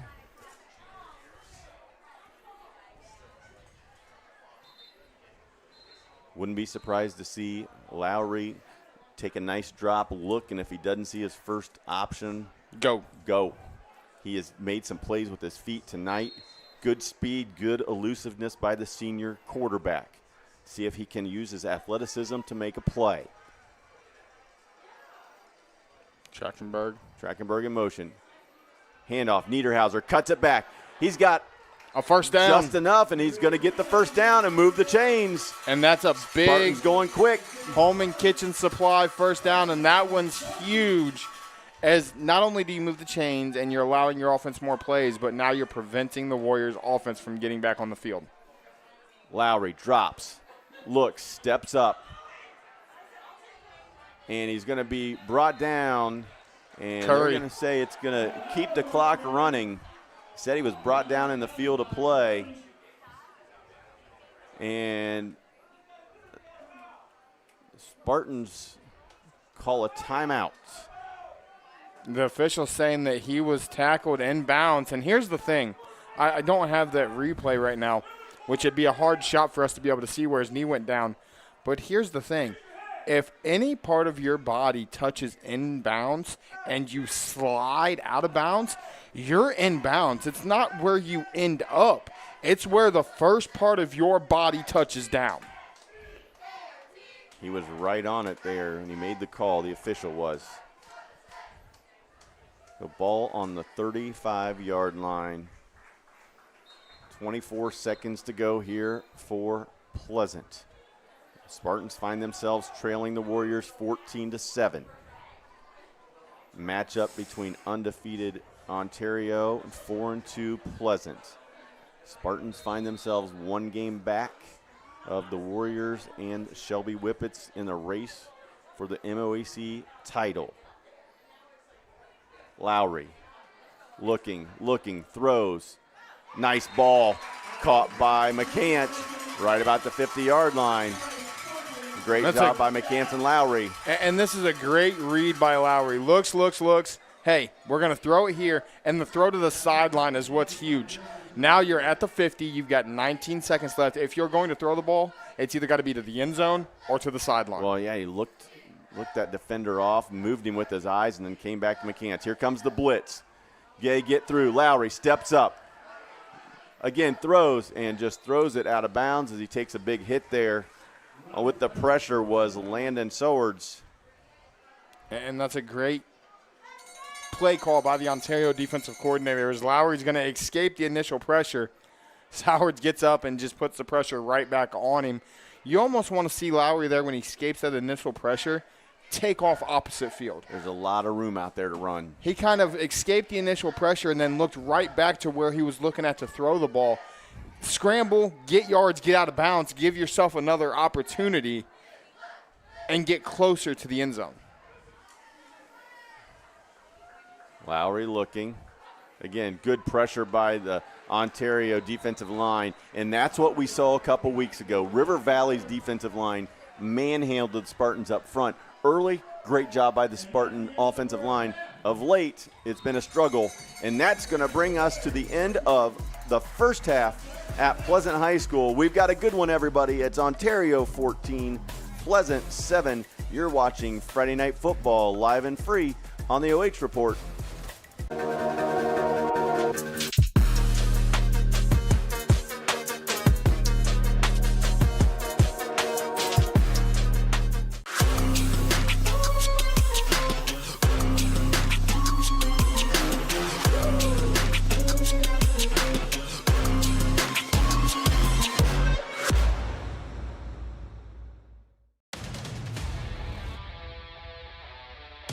Who's got your case?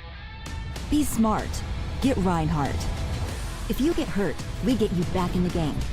We deploy our investigators to preserve evidence.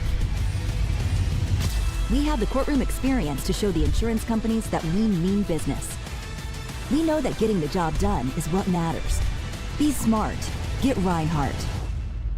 Contact us at besmartlegal.com.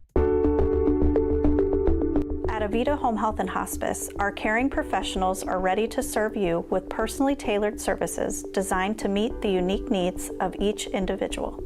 When we take on a patient at Avita Home Health and Hospice, they really do feel like family.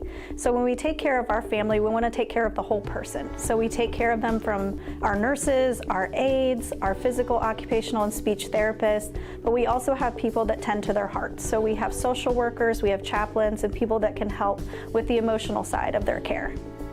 At Avita Home Health and Hospice, we have a dedicated team that takes care of you. Caring for the whole person is our promise to you. From social and emotional well-being to the way the patient relates to their loved ones, we treat your family like our family. Serving patients and their families wherever they call home, including assisted living facilities and nursing homes. Call 1-800-4NURSES to see if Avita can help administer your plan of custom care. Are you looking for a solid career, job security, great pay, and rapid advancement? An important role with a global leader that invests in state-of-the-art technology, develops world-class solutions, and is committed to a cleaner tomorrow? Yeah, we have just what you're looking for.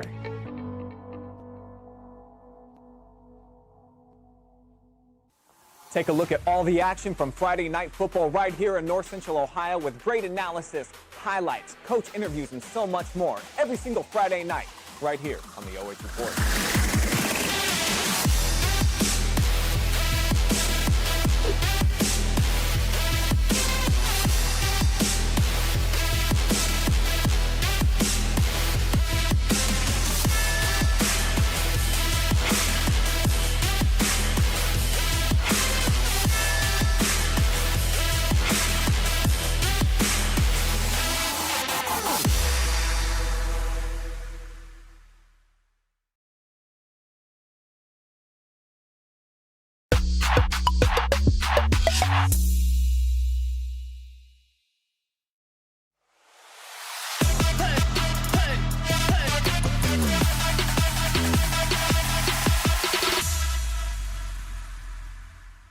Cause let's go.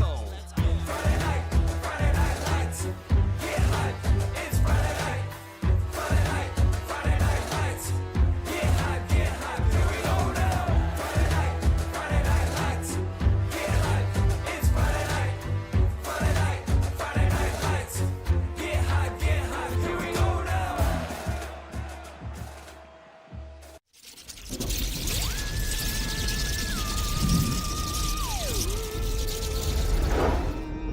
Happy Halloween!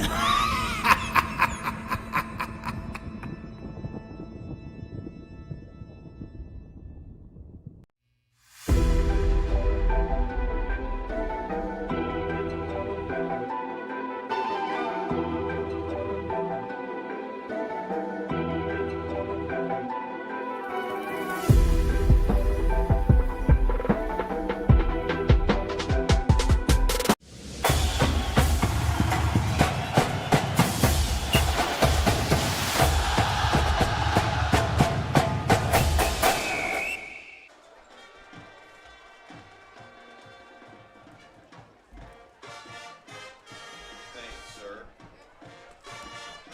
Man, you're earning your money tonight, big fella.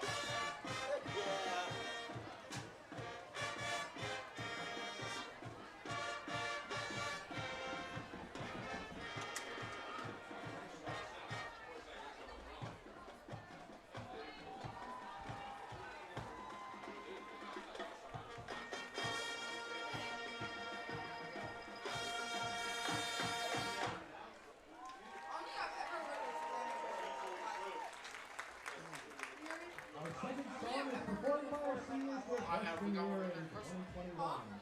This timeless classic, OU.REPORT. Song will have you grooving and dancing in your seat. We hope you enjoy the Judy Brothers, Long Train Running.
Momentarily, we will take you a journey back to the roaring 20s as the band performs a tribute to jazz.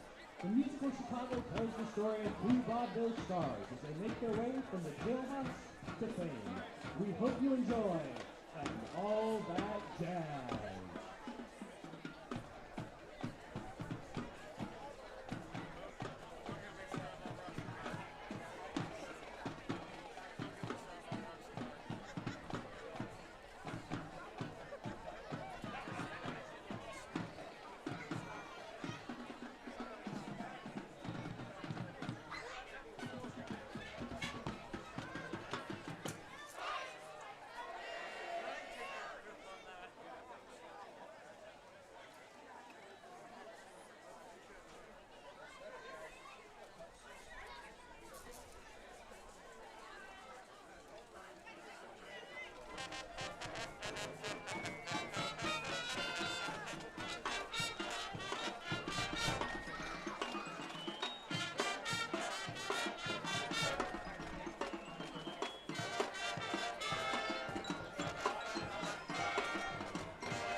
The Ontario Music Program would like to thank everyone that has made tonight possible. Thank you to the music boosters, the Ontario administration, the countless volunteers, and everyone in the stands for their support. Go Warriors!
Ladies and gentlemen, we now welcome our Pleasant High School alumni band members to join us in our performance on the field this evening. The Pleasant Marching Band proudly presents our homecoming alumni show for your listening pleasure. Gary Glitter's Hay Song is an absolute sports arena sensation, pumping up fans worldwide for over 4 decades. Its infectious rhythm and iconic chants makes it the ultimate anthem of victory. Enjoy the electrifying energy of the Hay Song.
The legendary rock band Chicago ruled the radio waves during the 60s, 70s, and 80s.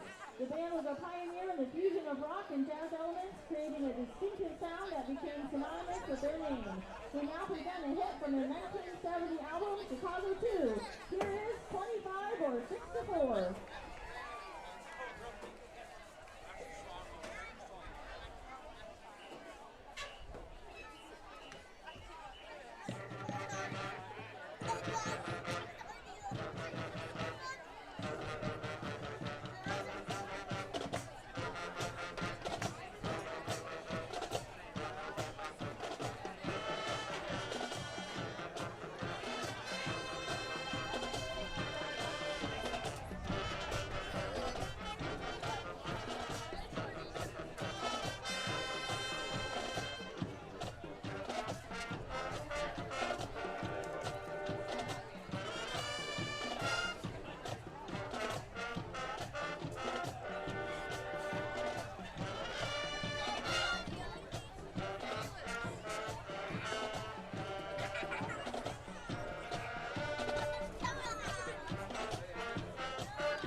and famously covered by Wilson Pickett.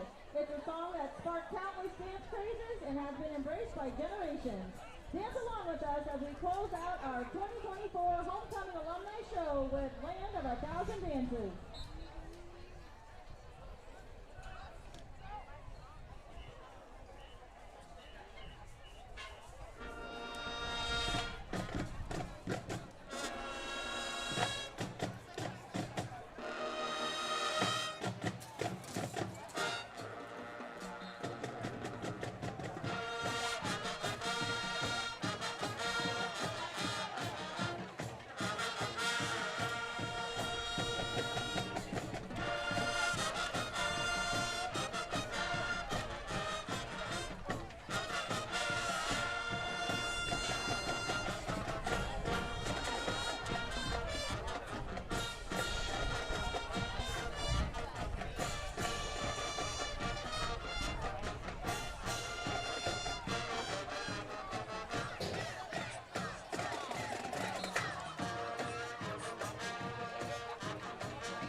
Welcome back to Pleasant High School for the Rinehardt Injury Attorneys Halftime Show.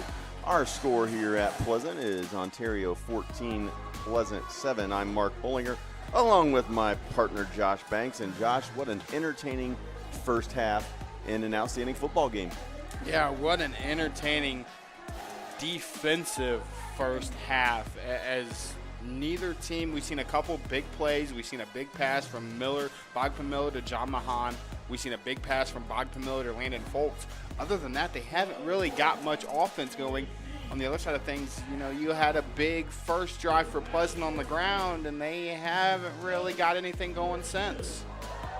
Well, you talked about the touchdown scores and stuff like that. It was Miller to Foltz for a 58-yard touchdown on the second drive for Ontario, and then that last drive of the half, the Miller to Mahan 59-yard touchdown pass. For the Spartans, Drew Niederhauser 11-yard touchdown run on that first drive of the game, and that's where we sit at 14-7. Let's take a look at some of the stats and break this down a little bit. Teams are tied to 6 first downs apiece.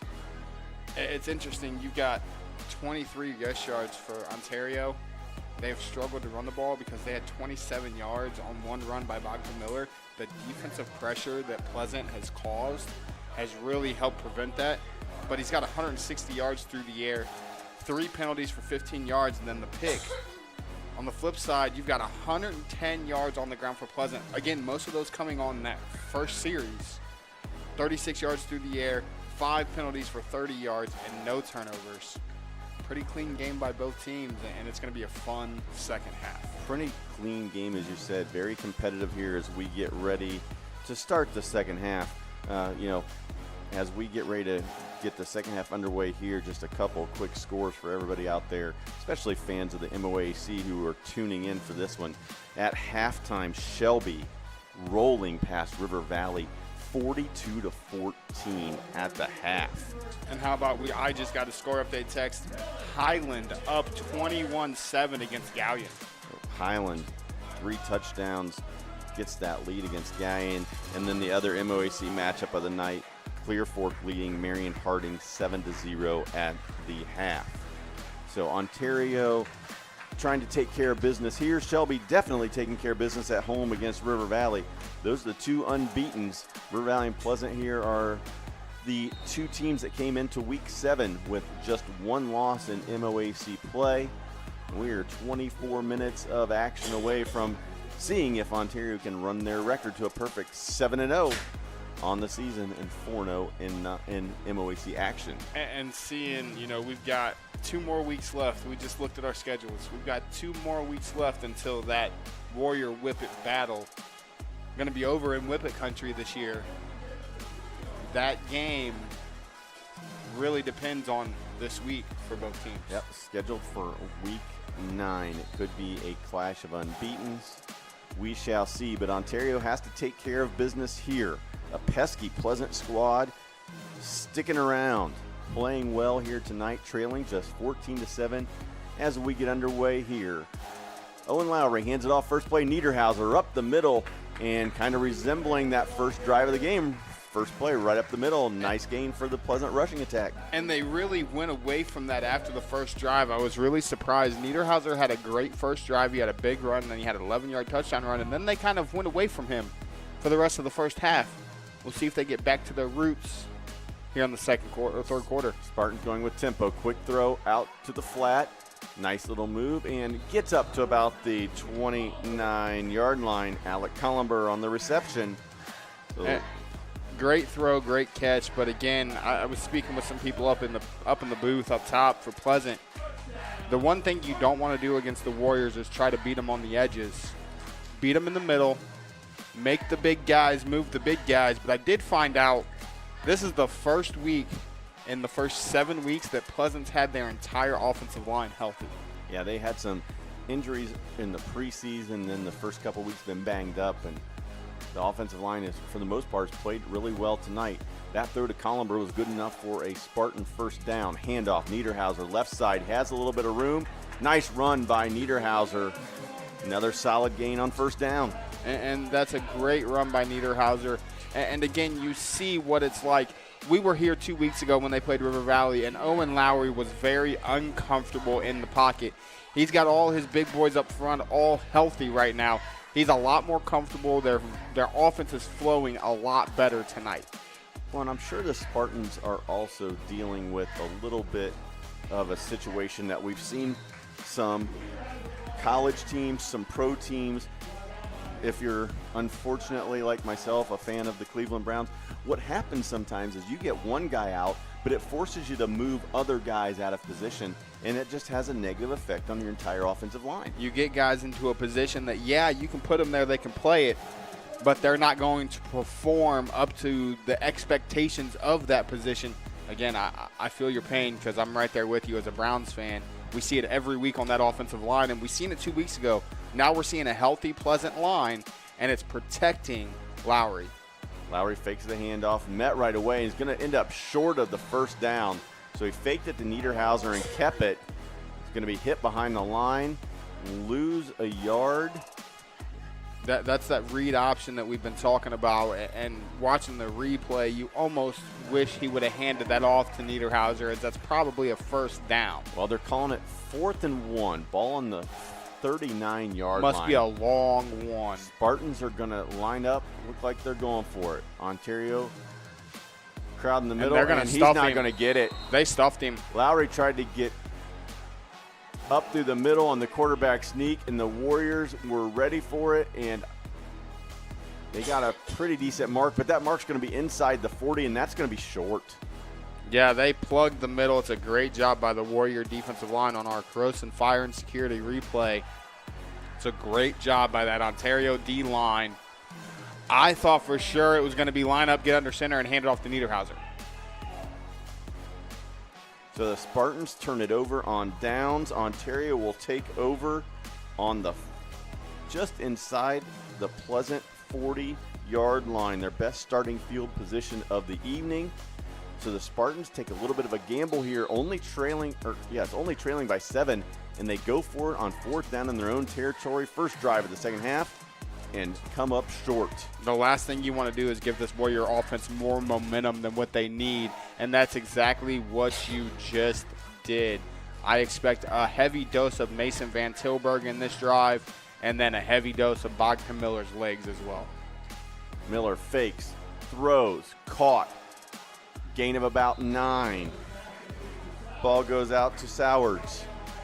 Great read by Miller, great throw to Sowards, and that's just knowledge. That's base or football IQ by Bogdan Miller. You know, that's an RPO. He can do whatever he wants to with that. He sees the inside collapses, keeps it, throws the little route to Sowards, and now you're 2nd and 1.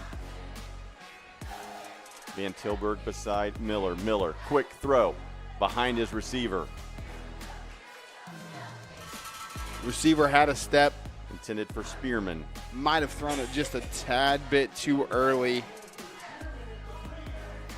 Well, you're not going to be able to plant and come back to the football on this surface tonight. There have been a lot of guys having some trouble with their cleats, getting some traction. But a lot of guys struggling with just running period on the field tonight. Well, and if you're the Warriors, you're okay with that. You had 2nd and short. You can take that. Handoff. Van Tilburg hits a hole. Outside, down inside the 25. Nice job there on the left side of that Ontario line. And I'm going to rerun that as they get ready for offense. How about the fake by Miller? He kept that right side of that Pleasant defense on the right side of the field. They were not able to flow to the football because he handed that off, acted like he was going to keep it, and that was good from there. It looked like big Dale Morris leading the way out there for the Ontario offensive line. Miller's pass attempt is dropped. Intended for Noah Poole, and he threw that into a crowd. Poole's upset himself. He probably should have caught that one. At the same time, you're throwing that into a crowd. That's a dangerous toss by Bogdan Miller. Well, we've seen Ontario kind of go away from what we saw early in that they tried to establish that run game, but Pleasant's run defense coming in was so good at giving up just 1.5 yards per carry. They've done a nice job on the run tonight, but the Warriors have found success throwing the football. Now Van Tilburg to the outside. He's got a crease. He's sliding, cuts to a tackle, and he is going to find his way to the end zone. Pay dirt for Mason Van Tilburg, and the Warriors extend their lead to 20-7. And I'm going to pull up that replay. He ran through 1, 2, 3 tackles, and then sidesteps the last defender. And that's where the going forward on 4th and 1 in your own territory ends up being maybe not the best play call in the situation, because now there's 8.5 left in the third. You just gave up another touchdown, and your offense isn't really moving the ball the way they did on that first drive. Well, and I think the air has just come out of this Spartan crowd and the Spartan sideline. Spartans take the ball to start the half. Go for it on 4th down at their own 40. They don't convert. Warriors take over, and in a few plays, they find pay dirt. Mason Van Tilburg from 23 yards out, 21-7, Ontario in the lead. They score before the end of the first half. They score on their first possession of the second half. And now you run into a situation where you're facing that very, very scary Ontario offense that now is showing, hey, guess what? We can run the ball too. 21-7, Ontario increases the lead here at Pleasant. Homecoming night here for the Spartans. Also pink out night, and they're raising money in their fight against cancer. Congratulations to 2024 homecoming queen, senior Haley Robinson. Unfortunately for Haley, her Spartans find themselves trailing 21-7.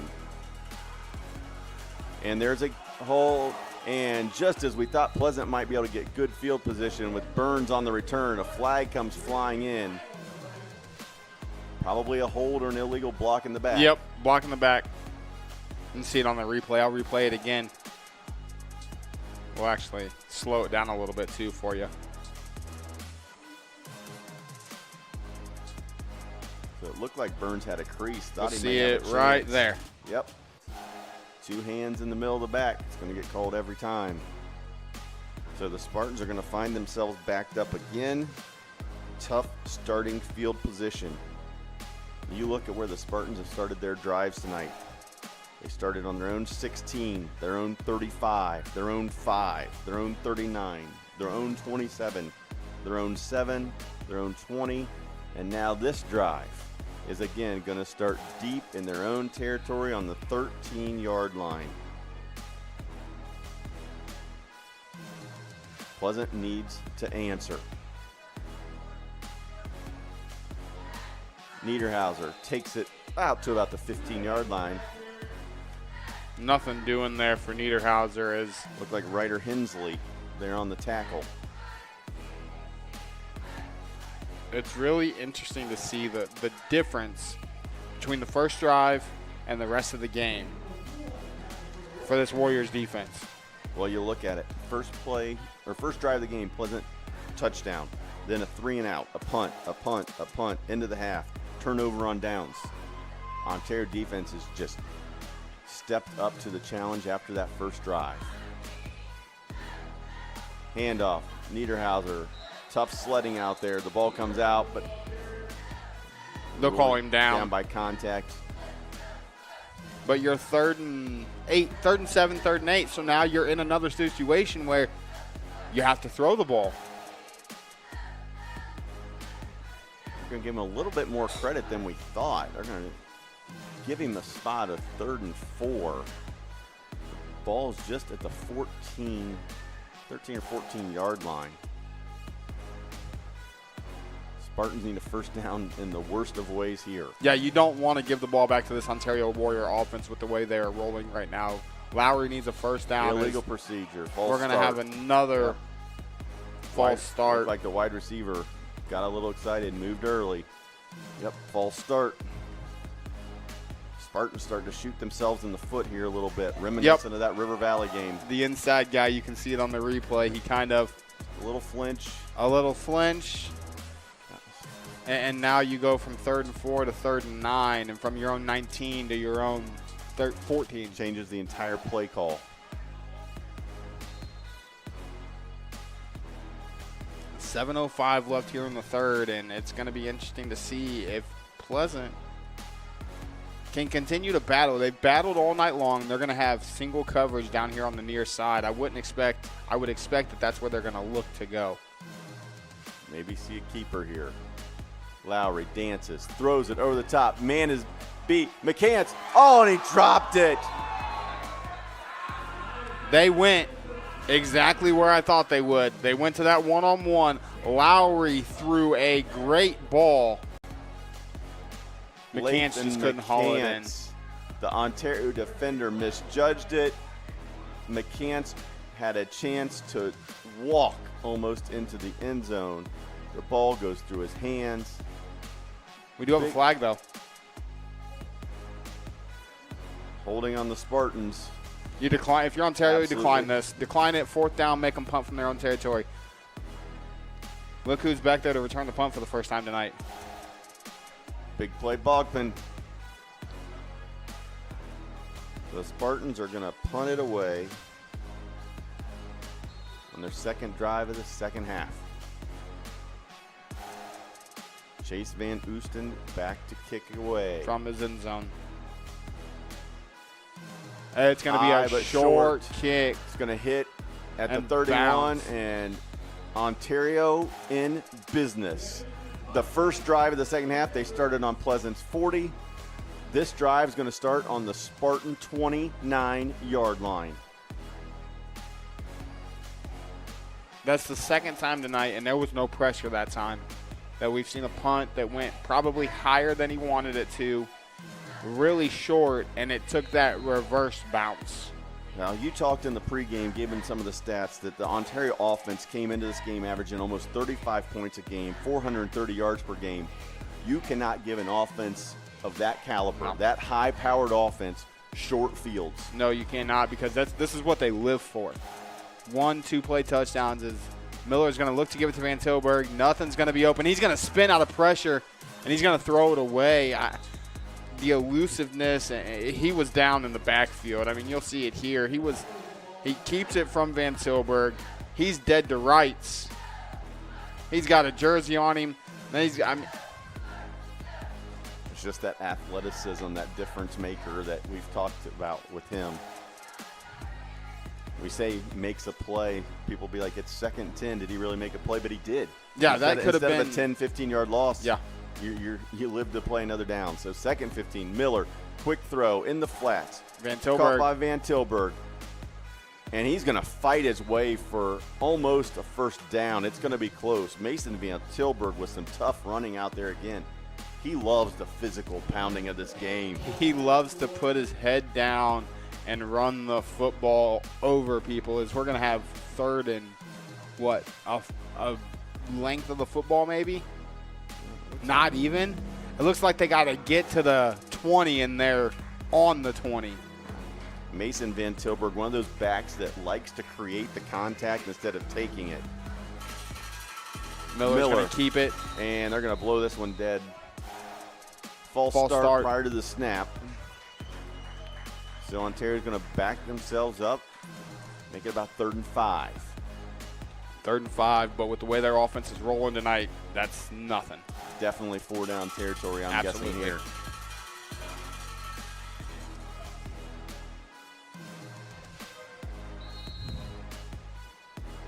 Do you see the same type of play call? A Miller keep? Or does the playbook open now? They got trips on the near side. Again, you get one-on-one coverage. And that's where they're going to look. Easy throw and catch for the Warriors. 1st down. Clark Spearman. Move the chains. Spartan defender playing off, not jamming him off, trying to get off the line, and just quick little 7-yard route. Throw it to him, 1st down.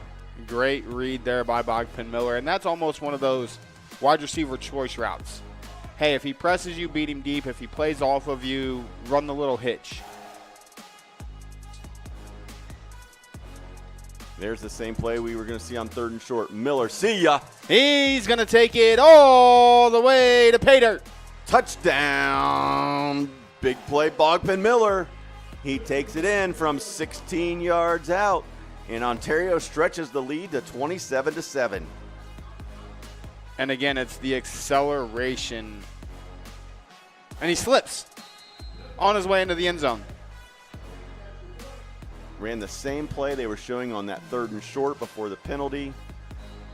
Miller, you give him just a little crease, and you see the explosiveness, those long strides, and he just glides into the end zone for a touchdown. So with 5:26 to go here in the 3rd quarter, it's Ontario 28, Pleasant 7. You're watching Friday Night Football live and free on the OH Report.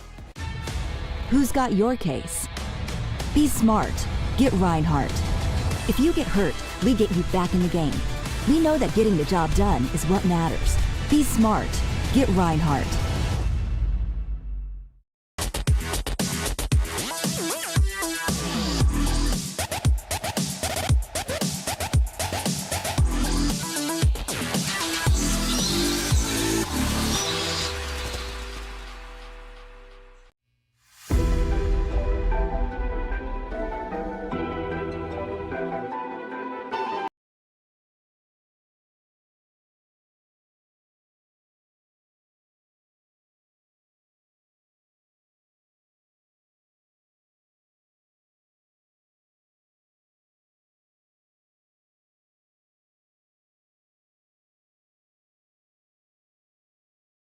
Here from Pleasant High School.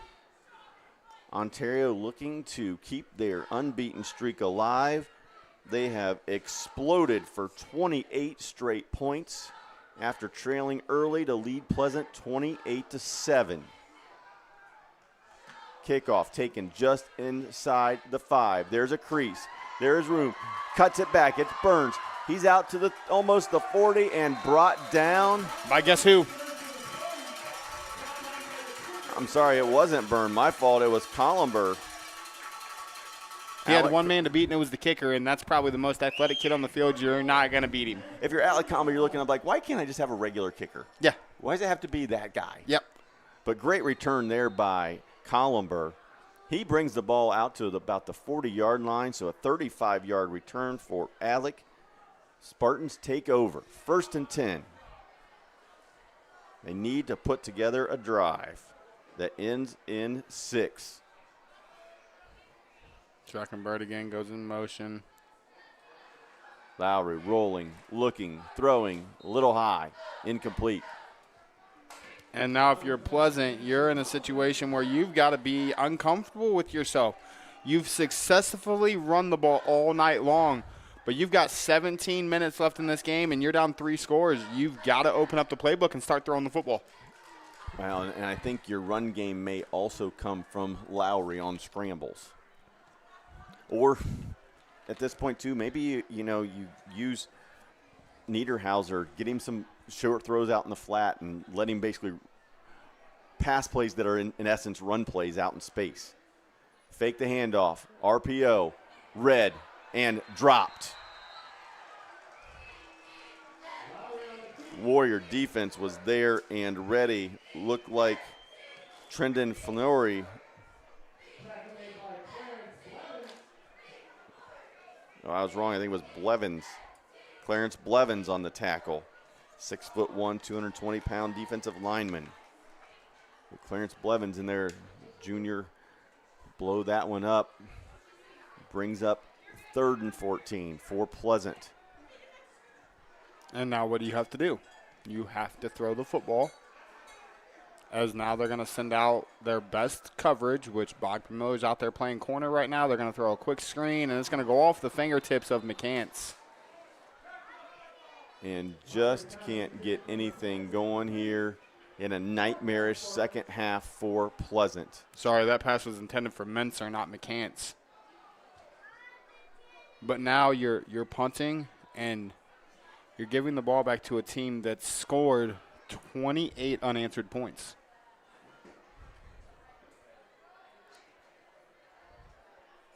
Spartans trailing 28-7. Going to be giving the football back to the Warriors.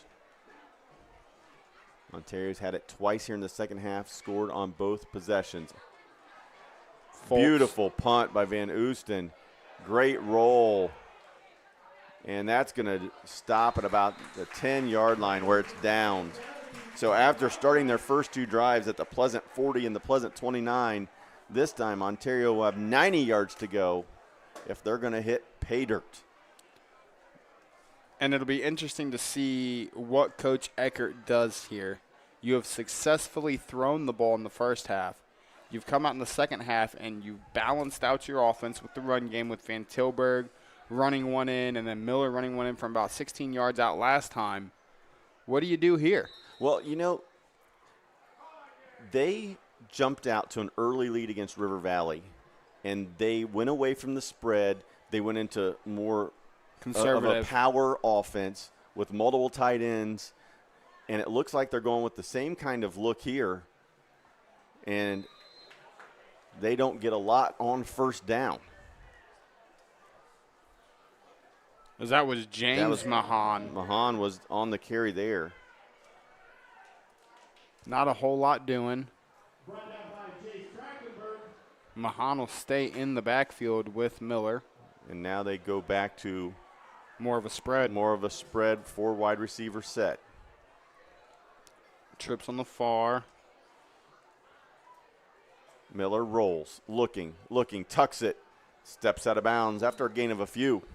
And that's just a great job there by Bogdan Miller. He rolls right, doesn't see anything downfield. He gets what he can get, runs out of bounds, don't want to take the big hit. Alex Scouten there to make sure he was out of bounds. 3rd and 6 for the Warriors.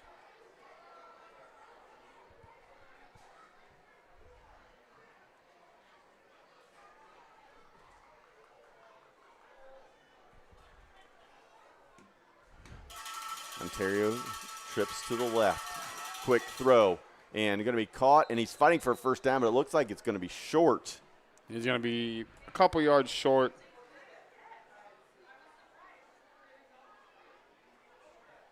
Look like Mahan again on the reception. And it will be short by a couple of yards, so 4th and 2. And you punt here, yeah. If you're Ontario, you punt. Your defense is playing great. Miller will step back. He'll boot it away, which he's done very successfully the few times he's done it tonight. Yep. Dylan Burns back to receive it, standing on his own 45.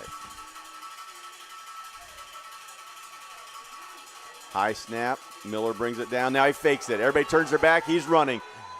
And he's still on his feet. Still on his feet. He's going to take it to the house. Big play. Bogpin with the fake punt. He goes 82 yards.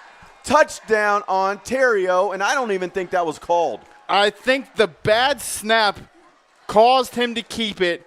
He used the left hand to stay on his feet on the sideline.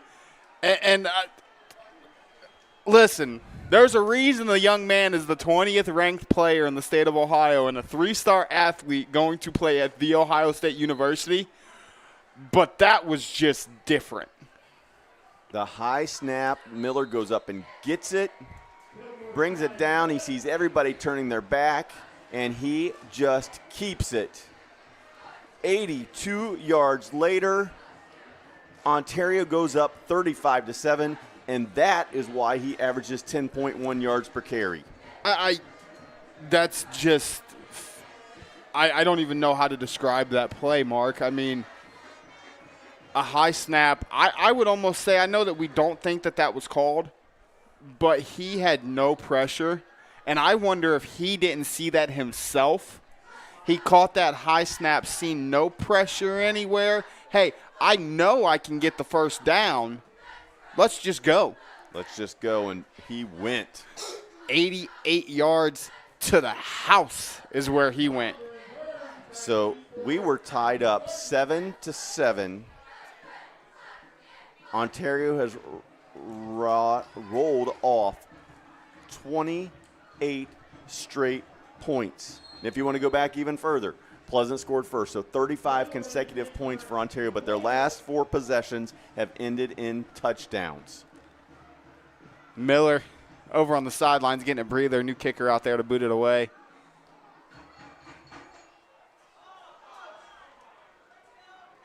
Fielded, taken out to 20, 25, 40, out to midfield. Christian Burns. Nice return there, and Pleasant's going to get good starting field position here at midfield. Yeah, 35-7. You see it on our Sutton Bank scoreboard, and now Bogpin Miller's 4th accounted for touchdown on the evening as he's thrown for 2, now ran for 2, and I tell you what, the decision to go for it on 4th and 1 from your own 40 to start the second half has now led to 2 consecutive touchdowns for the Warriors.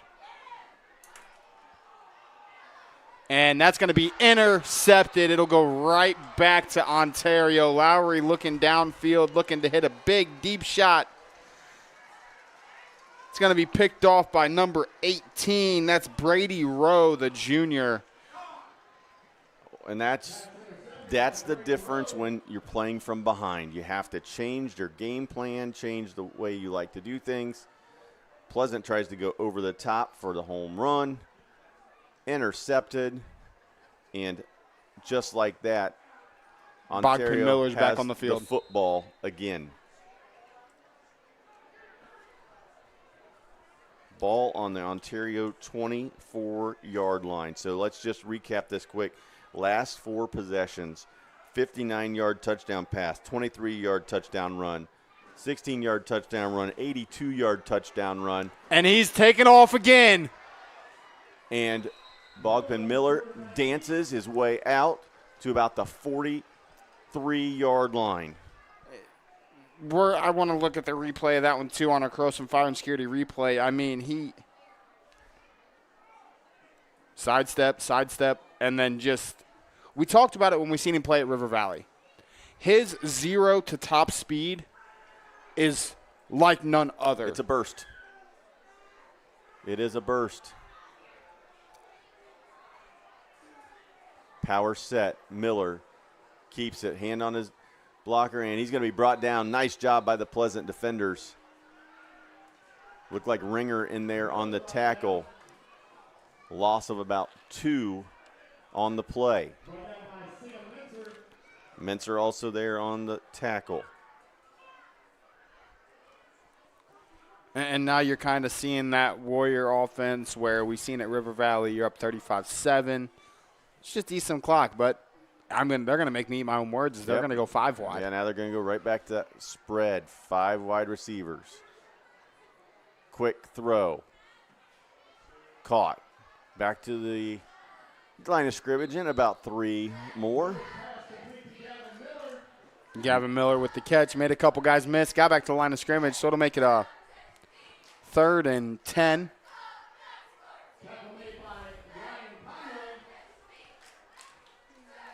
Conway in on the tackle for the Spartans.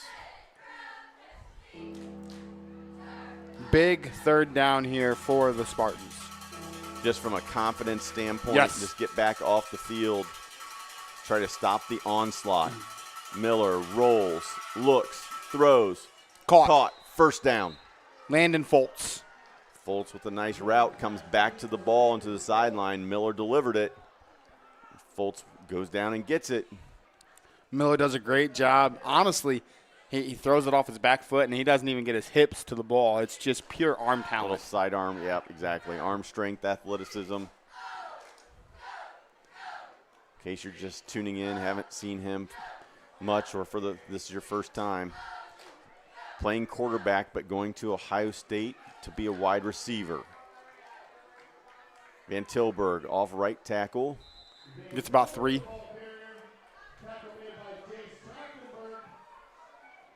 Warriors just happy to eat up some clock here as they are in complete control.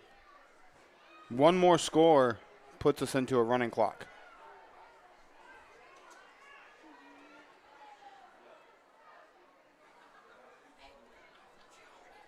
.33 seconds to go here in the third quarter. 2nd 8 for Ontario, leading 35-7. My question is, and this is kind of something I'm curious about, Mark, do we see them kind of change up the offense in the 4th quarter as Van Tilburg's going to get another carry? And he's 8 up by the Pleasant line. I would not be surprised to see Miller finish this drive, and then we'll see some substitutes most likely in the 4th quarter. And we are there. After 3 quarters at Pleasant High School, it's Ontario 35, Pleasant 7. You're watching Friday Night Football MOAC action live and free on the OH Report.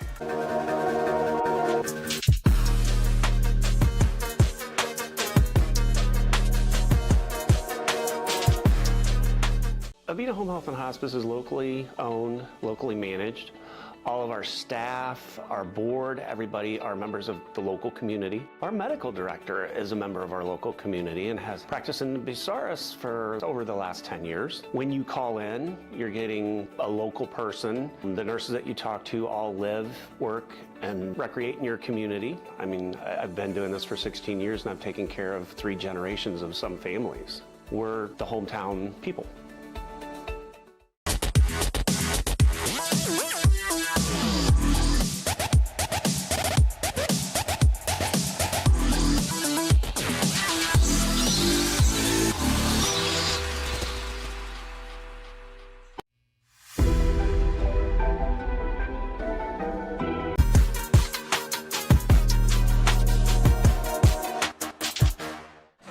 Welcome back to Pleasant High School.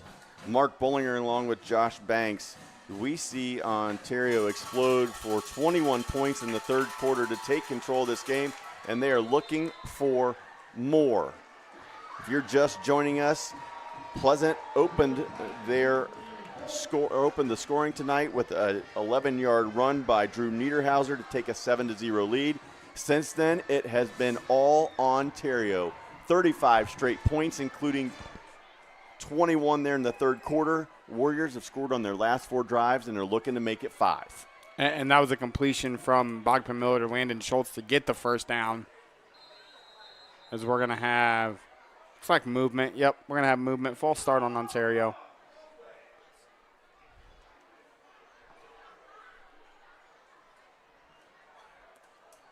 And what's funny is if you really look at the whole perspective of this game, right?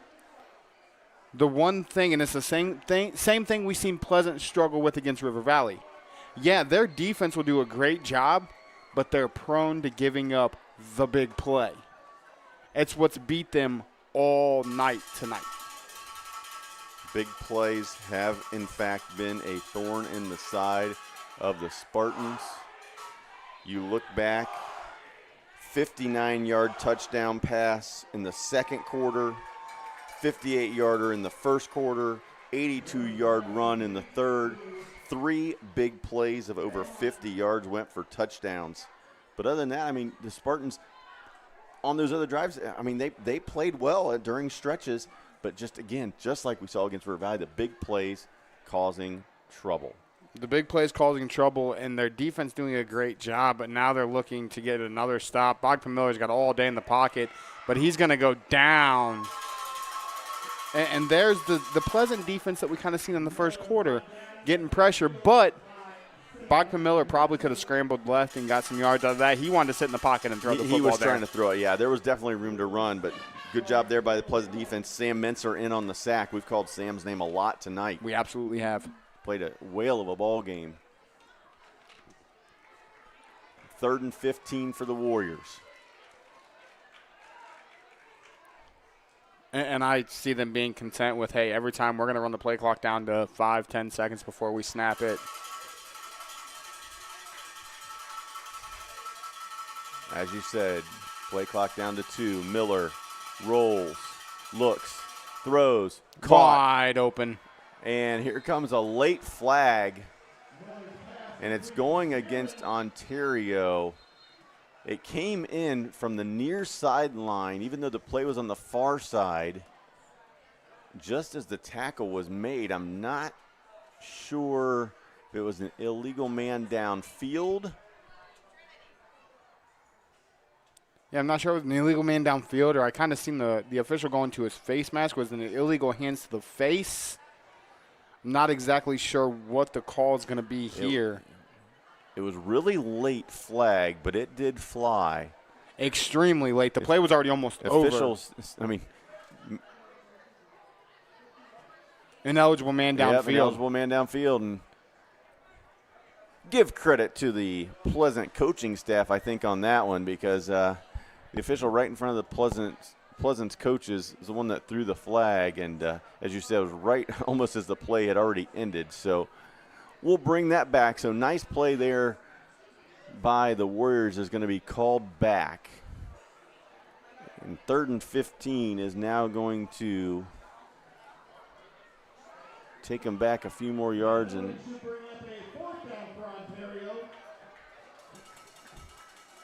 they try to sort this out on the field. So looks like we're going to call it 4th and 20. Ball on the 33-yard line. And they're going to come out in their offensive formation. You're up 35-7. And now they're going to call timeout. But we'll keep it here. So, Josh, while we have a second here during this timeout, just overall, you know, you've seen Ontario now. This is your second time seeing them. What do you think as far as not just the MOAC, but in their region? I mean, there's Region 14. We have 5 MOAC teams in that region, including 4 that right now are kind of near the top. Yeah. What do you think? You see Region 4, or Division 4, Region 14 here. Sandusky Perkins, and then you go Ontario, Shelby, River Valley. You've got Galleon down there sitting at number 12. Clear Fork sitting down there at number 20, still with a chance if they win out. I said it talking with Brian Skronsky and Travis Berardi at the studio the other day. This might be the best region in the state of Ohio. You've got four unbeatens. You've got a very talented 4-2 River Valley team. You've got a very good 4-2 Galleon Tigers team. And then, like you said, you've got Ottawa Glandorf sitting there at number 11 at 3-3. That's OG. Like, you don't want to play them as an 11 seed in the first round of the football playoffs. I think anybody that knows anything about high school sports knows that you don't want to play Ottawa Glandorf pretty much ever. No, I mean, you don't. That's just a matchup that you dread because that is a community and a school system that their athletics are so good and the tradition is so great in every sport that even in the years that, quote, they're bad or they're average, they still understand and know how to win, and you don't want that matchup. And that's what it comes down to at the high school level is knowing how to win. Having the confidence to win, even when you're not supposed to. Fourth and 20. You win games that you're not supposed to win. Miller scrambling, and he is going to be brought down. Pleasant defense gets another sack, and they will turn it over on down. So good job there by the Spartans. While we get this change of possession going on here, let's pull up the MOAC standings here, Mark, and have a look at the fact that you've got now kind of predicted here. You've got, the Ontario Warriors are going to go to 7-0, 4-0 in the conference. Shelby up big on River Valley, 42-21. They're going to go to 7-0, 4-0. And then you've got Pleasant. They're going to go to 2-2 in conference. You've got River Valley. They're going to go to 2-2 in conference. You've got Galleon, who was down 21-7 to Highland. The winner of that game goes to 2-2 in the conference. So it's a lot of – and it's something that I said from the get-go on the pigskin. There's a very good chance that the winner of this conference could have 2 losses. Well, since I'm in the booth and I'm not a coach, I can say this because we're allowed to do these things. We're allowed to look ahead and project, and I know they're all take it 1 week at a time. Doesn't matter. You're playing an and whatever team. Oh, we've just got to stay focused. I get it, and they do. I absolutely, because upsets happen. So you talk about it. I'm going to pull it up. But the reality is, with the results we're seeing tonight, with Ontario's lead of 35-7, Shelby now up 49-21 over River Valley, still in the third quarter. Let's just call it what it is. This is a 2-team race for the MOAC. Shelby and Ontario have separated themselves from the pack. Yep. Without a doubt. They are the best 2 teams in the MOAC. That matchup on 10-18 is going to be for the title. Hey, listen, everybody out there watching, circle that date on your calendar. If you're not doing anything, if your team's not playing, head on over to Shelby because that's going to be a high school football game that you guys don't want to miss. Great facility. They got this new stands a couple years ago, the turf. Lowry over the top. He's like, this one's not over. And caught. And dropped down at the 1-yard line. Lowry over the top to Jackson Kitts. Big play, 63-yard pass and catch. Lowry to Kitts. That's something they've had all night long. They've dropped 2 of those deep balls when they've had the man beat, and now I expect this ball right here to go to Niederhauser for him to punch in his second touchdown of the night. Jackson Kitts gets a little separation. The 5'10 senior makes the catch. Pleasant down to the 1-yard line. Little tush-push kind of action, and he's not going to get in. So Lowry doesn't get in on first down. The Spartans will line it up again. And if you're Pleasant here, you're just under 10 minutes. I know it's 35-7, but get a quick score, onside kick it, and see what happens. Yeah, here's the thing. You got 9:27 to go. High school football, high school basketball, high school volleyball, high school sports in general, it's not over till there's triple zeros on that clock. Well, even at the college level, I mean, you saw a game last week where you had a team that came back and Niederhauser gets the handoff and he's not going to make it. But you had a team, and I love to say this, in Michigan that everybody thought that game was over. And here comes Minnesota, rallies back, recovers an onside kick. They throw a flag, said the guy's helmet was a little offsides. Michigan gets it, but they hung on in a game that looked like it was over. So, you never know here. But first and foremost, you're the Spartans. You got to punch this in. Yeah, you're now 3rd and goal. And they've stuffed you on a tush push and on a Niederhauser run. Now, I was going to say, how long before you see spread them out, Lowry in the gun?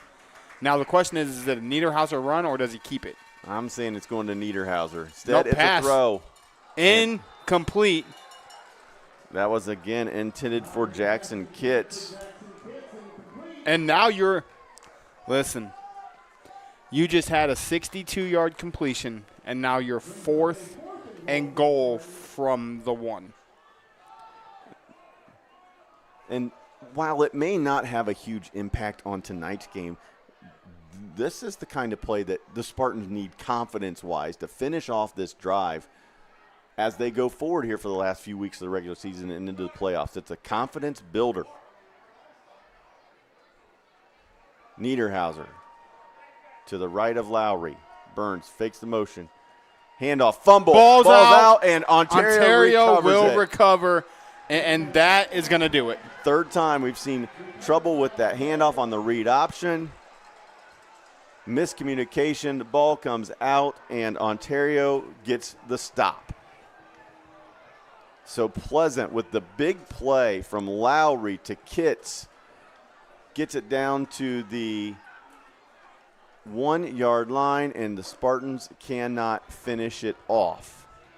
I'm going to double-check a score, but I pulled up those region rankings just a few minutes ago for everybody to see, and I just checked a score, and it looks to me like the number 1 team in Division 4, Region 14, was upset tonight by the Edison Chargers. Sandusky Perkins goes down. So now you're going to see a little bit of movement next week as Van Tilburg's going to, that's James Mahan's going to get a carry. He's going to get it out to about the 3. If that score is accurate, and you did say that it appeared to be a final is what we're hearing. 15-14, Edison beats Perkins. That means that we're going to see some movement, which means that you're going to have the Shelby Whippets and the Ontario Warriors will be the top 2 teams in Division 4, Region 14. Yeah, because Shelby and Ontario are both going to get a lot of second-level points after wins tonight over Pleasant and River Valley. Yes. Always nice to get those wins over teams that have had some success. And both Ontario and Shelby are doing it in dominating fashion. And watch out. Bogman Miller might take this one to the house. This could be a 98-yarder, and he can't stay in bounds. 98-yard touchdown-saving tackle there by Ryan Conway.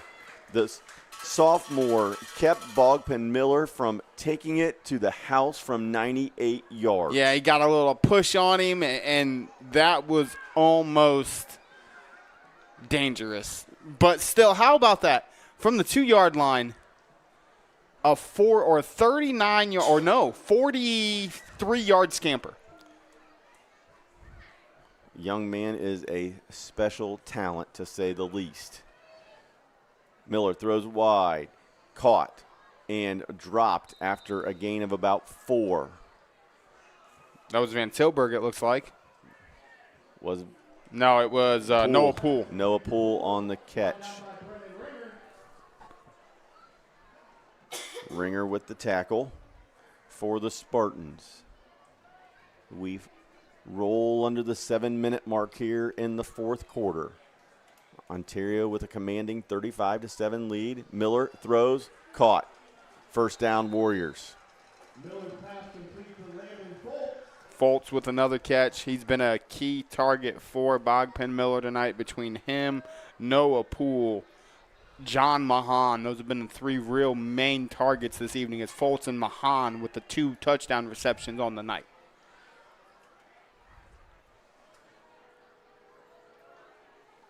Ontario just chewing up yardage and clock here on this drive. The big play from Miller to get them out from basically their own end zone. Now they're looking to throw. Miller throws, caught, again right at the first down marker. It'll be close to the first down. It was Foltz on the catch. And again, his go-to target so far tonight is that's a home and kitchen supply first down on our Sutton Bank scoreboard. Miller's making it look really easy right now. You see Collimer makes the tackle just short of the first down, so 2nd and 2 for Ontario.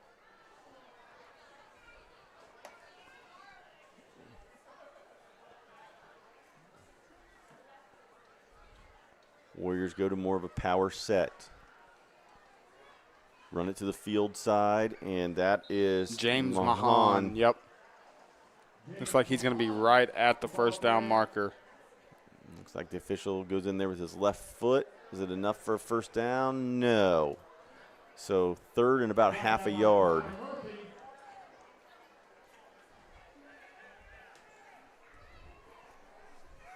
So after a really competitive first half, the second half has been all Ontario, outscoring Pleasant 28-0 here in the second half, and again putting another drive together.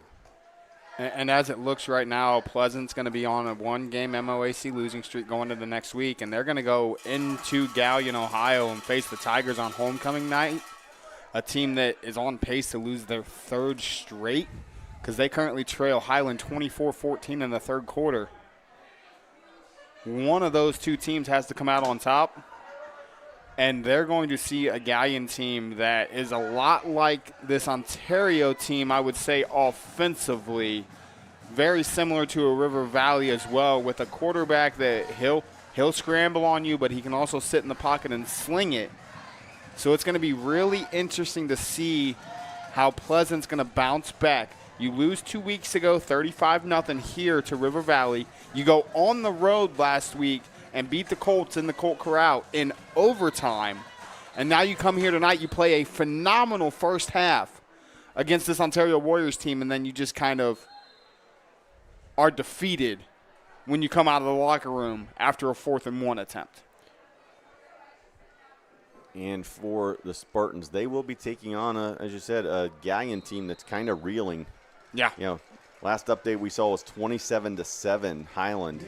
And it is currently Shane Young at that game doing the highlight for us. It is 24-14 Highland in the 3rd quarter. Okay.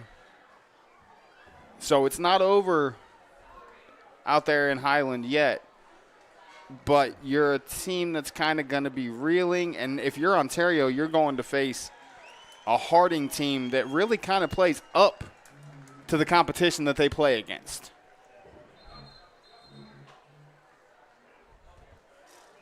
Official stoppage here. Under 4.5 minutes to go as Ontario takes their winning streak to 7. And they've switched quarterbacks. Bogpin Miller out of the game now and almost fumbled the handoff. Instead, Mahan is going to work his way forward, but a flag comes in late.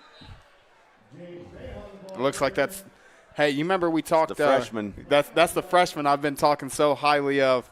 Trey Remy on the field at quarterback. I spoke with his dad actually on my way over here today, and he was like, I really hope that he gets some reps under center today. Well, we got 4:13 left, and he's getting some reps. Well, it's a good thing that freshman is 6'5", 200 pounds, because that snap was a little high, but the freshman went up and grabbed it, brought it down, and was able to get the ball handed off, but penalty on the play. Looks like it was a hold. And while we were over at River Valley for that Ontario River Valley game, we talked about the excitement, not just about this team, but the future for Ontario athletics. Yes, their freshman class. Look who's out there on the wide side in one-on-one coverage. Another freshman. No, that's Bogpin Miller. Oh, it is. You're right. And they're going to throw it to him. And they're going to throw it to him. And I tell you what, that's not a bad ball by the freshman. Bogpin Miller fell down going for it, and it's picked off. I just presumed when we were talking about the freshman, I didn't even look out there. I saw another freshman. Instead, they tried to get Bogpin some reps to see if he could throw for one, catch one, and pass for one. Instead, he didn't, but intercepted there. Remy throws a good ball, but Pleasant makes a play on it, gets their second turnover of the night. Second pick of the night.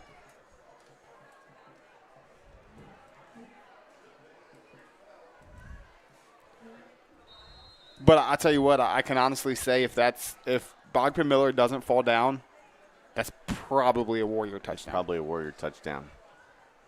But Bogdan lost his footing. Something we've seen him do quite a bit tonight, a lot of guys. Pleasant comes up with it, and they are going to have the ball on their own 2-yard line. Now can Pleasant get out of their own end zone? Lowry, handoff, up the middle, and Niederhauser, it looks like, got through the line. Yeah, Niederhauser does a great job fighting for extra yards, gets through that line, doesn't go down on the first tackle, and that's a huge, right now if you're Pleasant, you're playing for momentum. You're playing for next week. Get better, figure out what mistakes you need to correct, and get better for next week. 3:10 and counting here in the fourth.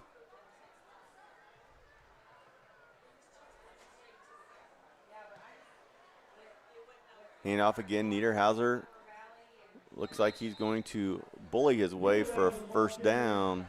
He absolutely is. A home and kitchen supply first down. Hey, we've kind of got to say that a little bit more here in the second half than we did the first. Yes, that is true.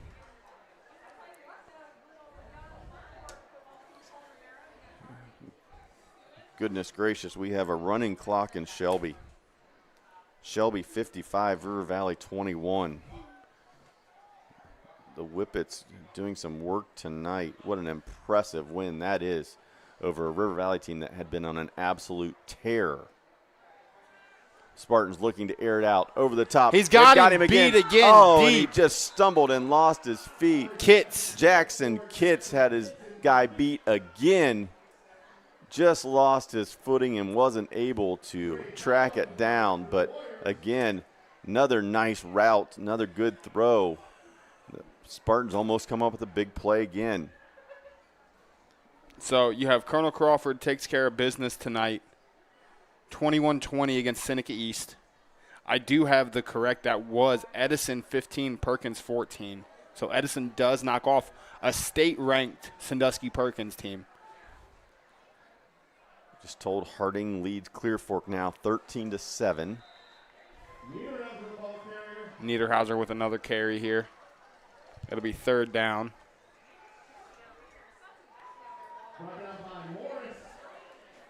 Ashland 35, Mansfield Senior 3 after 3. That was about 20 minutes ago that update came through. Wow.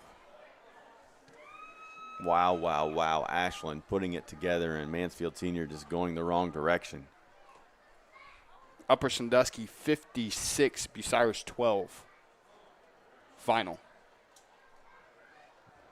Good win for Upper. They've been on the wrong end of some of those scores this year. Buckeye Central loses 56-7 to Cary as Niederhauser is going to get an outside he pops edge. it wide. He's got some room and blocking out there and finally brought down just inside the 40-yard line there. Nice job by Niederhauser.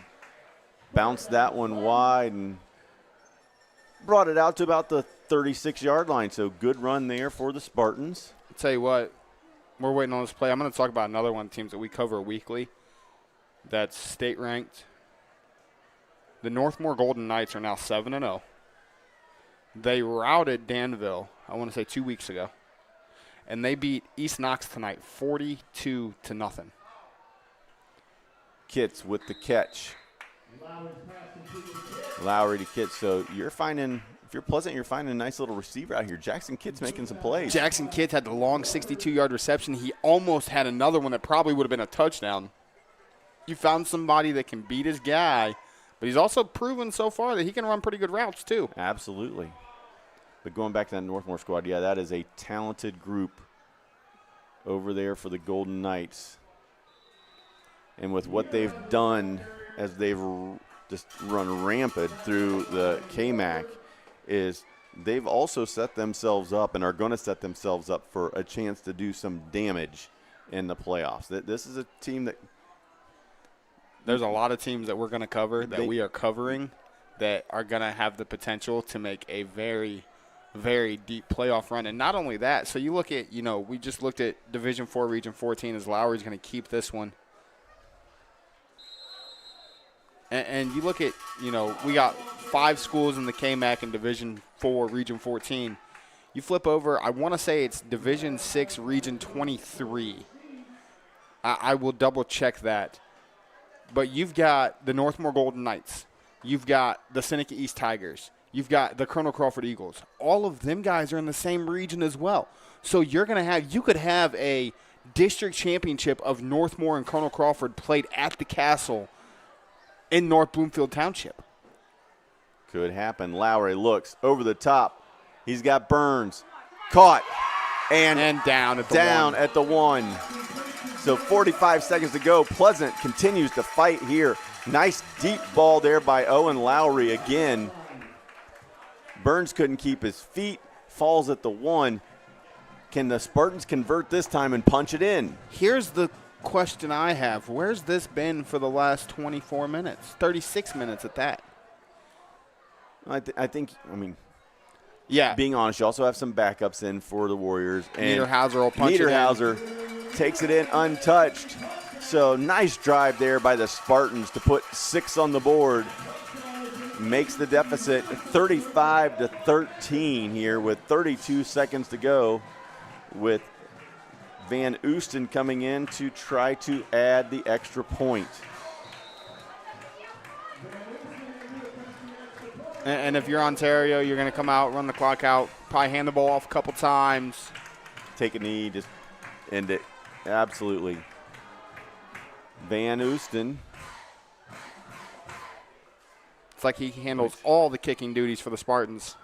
Up and little low line drive, but it goes through. So give Pleasant 7 as they drive down the field and score. So with 32 seconds to go here at Pleasant, it's Ontario 35, Pleasant 14. We'll be back. You're watching Friday Night Football on the OH Report. Avita Home Health and Hospice is locally owned, locally managed. All of our staff, our board, everybody are members of the local community. Our medical director is a member of our local community and has practiced in Bucyrus for over the last 10 years. When you call in, you're getting a local person. The nurses that you talk to all live, work, and recreate in your community. I've been doing this for 16 years and I've taken care of 3 generations of some families. We're the hometown people.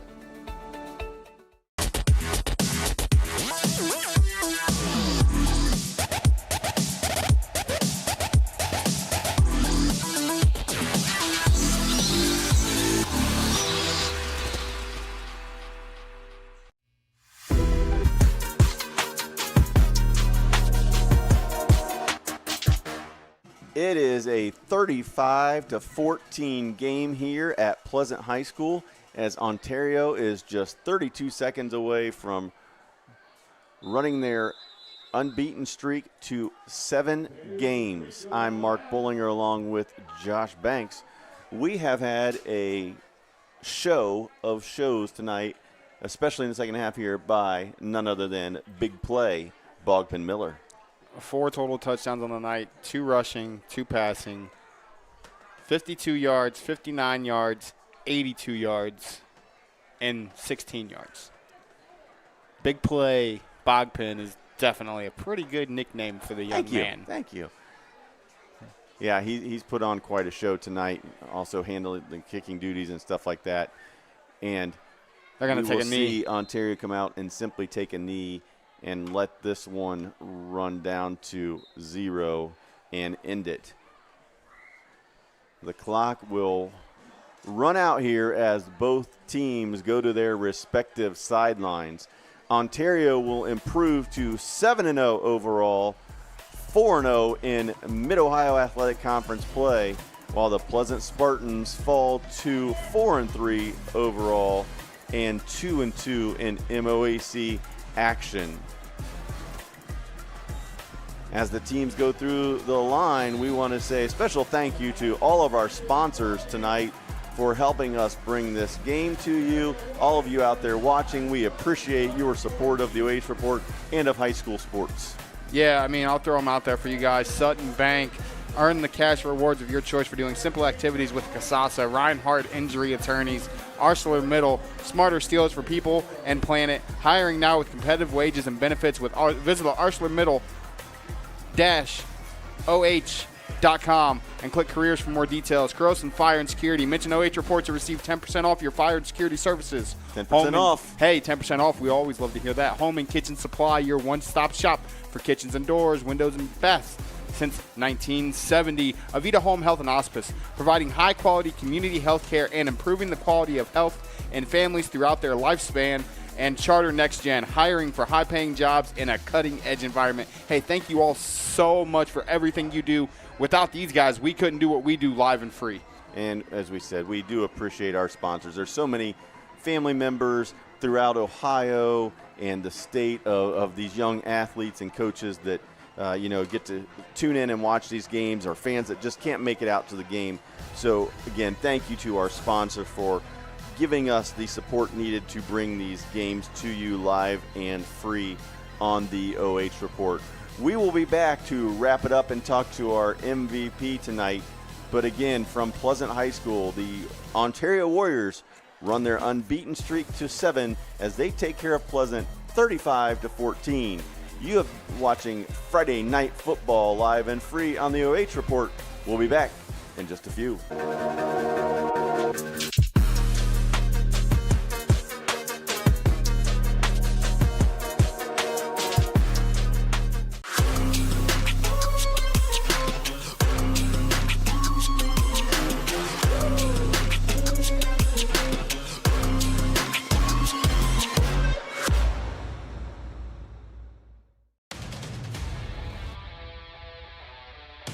Who's got your case? Be smart. Get Rinehardt. If you get hurt, we get you back in the game. We deploy our investigators to preserve evidence. We have the courtroom experience to show the insurance companies that we mean business. We know that getting the job done is what matters. Be smart. Get Rinehardt. Contact us at besmartlegal.com. At Avita Home Health and Hospice, our caring professionals are ready to serve you with personally tailored services designed to meet the unique needs of each individual. When we take on a patient at Avita Home Health and Hospice, they really do feel like family. So when we take care of our family, we want to take care of the whole person. So we take care of them from our nurses, our aides, our physical, occupational, and speech therapists, but we also have people that tend to their hearts. So we have social workers, we have chaplains, and people that can help with the emotional side of their care. At Avita Home Health and Hospice, we have a dedicated team that takes care of you. Caring for the whole person is our promise to you. From social and emotional well-being to the way the patient relates to their loved ones, we treat your family like our family. Serving patients and their families wherever they call home, including assisted living facilities and nursing homes. Call 1-800-4NURSES to see if Avita can help administer your plan of custom care. Are you looking for a solid career, job security, great pay, and rapid advancement? An important role with a global leader that invests in state-of-the-art technology, develops world-class solutions, and is committed to a cleaner tomorrow? Yeah, we have just what you're looking for.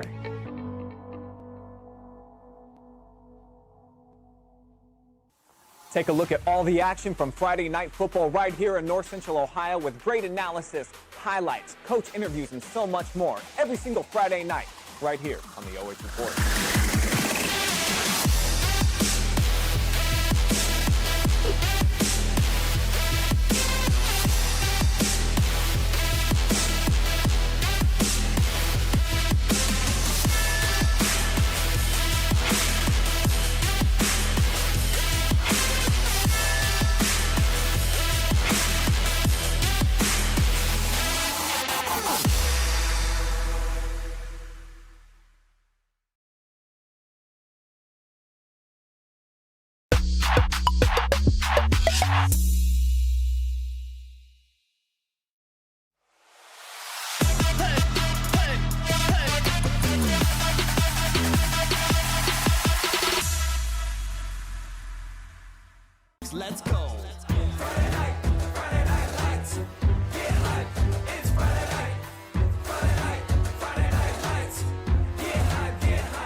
Halloween.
School.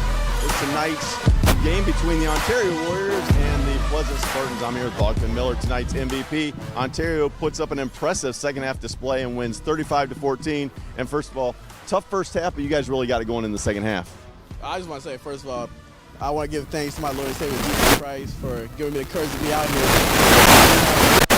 And they're tough. They're a tough team. Their box is really good. They're big. They're physical. Their linebackers are outstanding.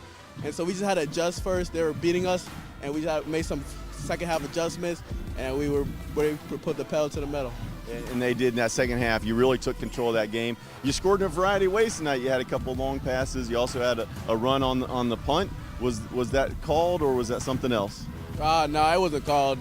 I was supposed to punt it, but I saw it was open, so I was like, let's make a play, man. So we made a play, and wow, they're great. You made a play on that, and then towards the end, all of a sudden we see you split out at wide receiver. They throw you that deep ball. You want to talk about that one? Disclaimer, there may or may have not been a divot right there, so that's not me. That's not me. Well, we talked about that tonight. It looked like a lot of guys were losing their footing, and this is the first thing he said to me when I walked up. He's like, there was a divot out there. I didn't get it. But so, obviously, big game tonight here. Beating River Valley 55-21. Looks like the two of you, Shelby and Ontario, are going to have 2-game lead on everybody else. What do you guys need to work on as you get closer to that matchup with the Whippets? I just say just like the little things, man. We just got to focus, especially on the DBs. We got to work on our footwork and just knowing the situation. I got things to work on situations where I need to look for. And we just got to improve little by little. Be in the film room tomorrow, back at it.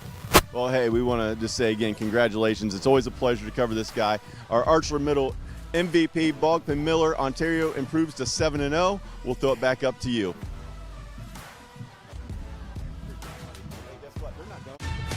Who's got your case?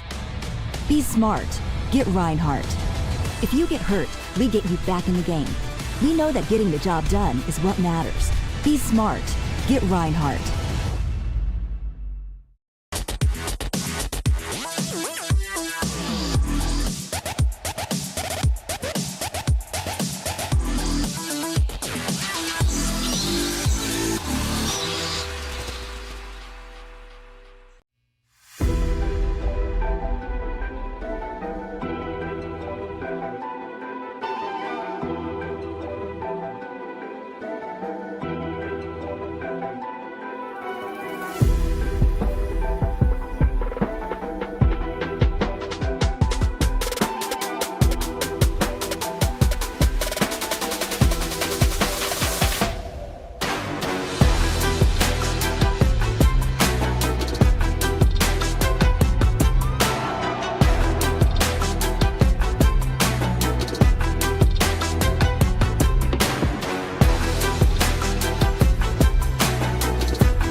Welcome back to Pleasant High School for the Rinehardt Injury Attorneys post-game show.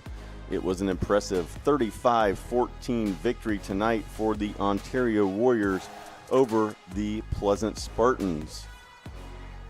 And we're going to go ahead and look at our stats. And if you remember the end of the first half, it was 160 yards-ish for both teams.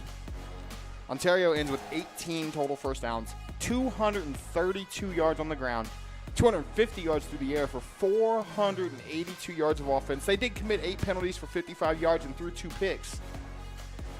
But when you go from 150 yards to almost 500, that shows you the kind of second half that they had. And you're doing that against a team that was giving up 15 points per game and leading the MOAC at 152 yards given up per game. This Ontario team's the real deal. But Pleasant had a good second half as well. I mean, let's not discredit them at all. They end up with 11 first downs, 175 yards on the ground, 155 yards through the air, most of those on huge plays downfield. They have 8 penalties as well, same as Ontario, 45 yards, and they have 2 turnovers. They have a fumble and a pick there in the second half. So really offensively, both of these teams did really, really well tonight. One goes for almost 350, one goes for almost 500. But we talked about it when it happened. This game flipped when Pleasant made the decision in the third quarter on their very first possession to go for it on 4th and 1 from their own 40-yard line. That 4th down play failed. Pleasant turned it over on the 40-yard line, and immediately after that, the Ontario Warriors took that possession, punched it in for a touchdown. Mason Van Tilburg went 23 yards to cap that drive off, and the 14-7 lead expanded to 21-7, and it just went from there. As we talked about during the broadcast, Ontario scored 35 consecutive points after trailing early 7-0. But again, impressive performance by the Warriors, but also, give credit to the Spartans. They hung in there, played a really good first half, and then even late in the game, they continued to fight, went down and got a touchdown late. There's good football ahead yet for the Spartans as well. Yeah, and we're going to go ahead and take a look at what's coming up for both these teams. Again, Ontario moves to 7-0, 4-0 in the conference. Pleasant moves to 4-3, 2-2 in the conference. They're facing next week. They're going to a Galleon team that I'm not quite sure of a final yet. I haven't heard from our highlight guy that's over there, Shane Young. They were down 21-14 going into the fourth quarter. And then Ontario's facing, like we said, a Harding team that likes to play to their competition. When they play a really, really, really good squad, they'll play up to that level of competition. So it'll be interesting to see. But we all know what date we have marked on our calendars. Week 9, October 18th, Ontario Warriors at Shelby Whippets. We never want to look past an opponent, but all the fan bases that were on the far side of the field tonight, that's the date they have circled as well. So another impressive performance by the Ontario Warriors and by Bogpen Miller, as you talked about. 2 touchdowns, rushing, couple throwing, I think it was. Resulted 4 total touchdowns. He almost had the touchdown reception. But, not only player of the game, but, again, one of the things that I really respect about this young man is just how down-to-earth he is. He started off the interview giving reference to his Lord and Savior, talked about his teammates, just great young man. Wish him nothing but the best moving forward. But again, we saw that from all these young men out there tonight. Nice, clean game. Both teams played hard, played clean. Just a good MOAC football game that Ontario just took control of in the third quarter. But here's the thing that we talk about every week when we cover MOAC, and this will be my last point before you get us out of here. MOAC football might be some of the best football in the area because each and every team is like a rival, and they respect each other. Last week 2 weeks ago, we seen things get a little chippy there at the end of the game with Pleasant and River Valley. But that happens every Friday night. The respect that every team in this conference has for one another, because any given Friday, any team in the MOAC can beat any team, no questions asked. Well, tonight, Pleasant tried their darndest but came up a little bit short. They tried to pull the upset, stayed with Ontario early, but in the end, Ontario just too good as they pull away to defeat Pleasant 35-14. Ontario 7-0, Shelby 7-0, Both teams now leading the league at 4-0. It's going to be a good one as we go down the stretch here in the MOAC. I'd like to give a special thanks out to all of our sponsors. A special thanks to all of you for tuning in and watching another broadcast by the OH Report. For my partner, Josh Banks, I'm Mark Bollinger. Thank you and have a great night, everybody. You've been watching high school football live and free on the OH Report.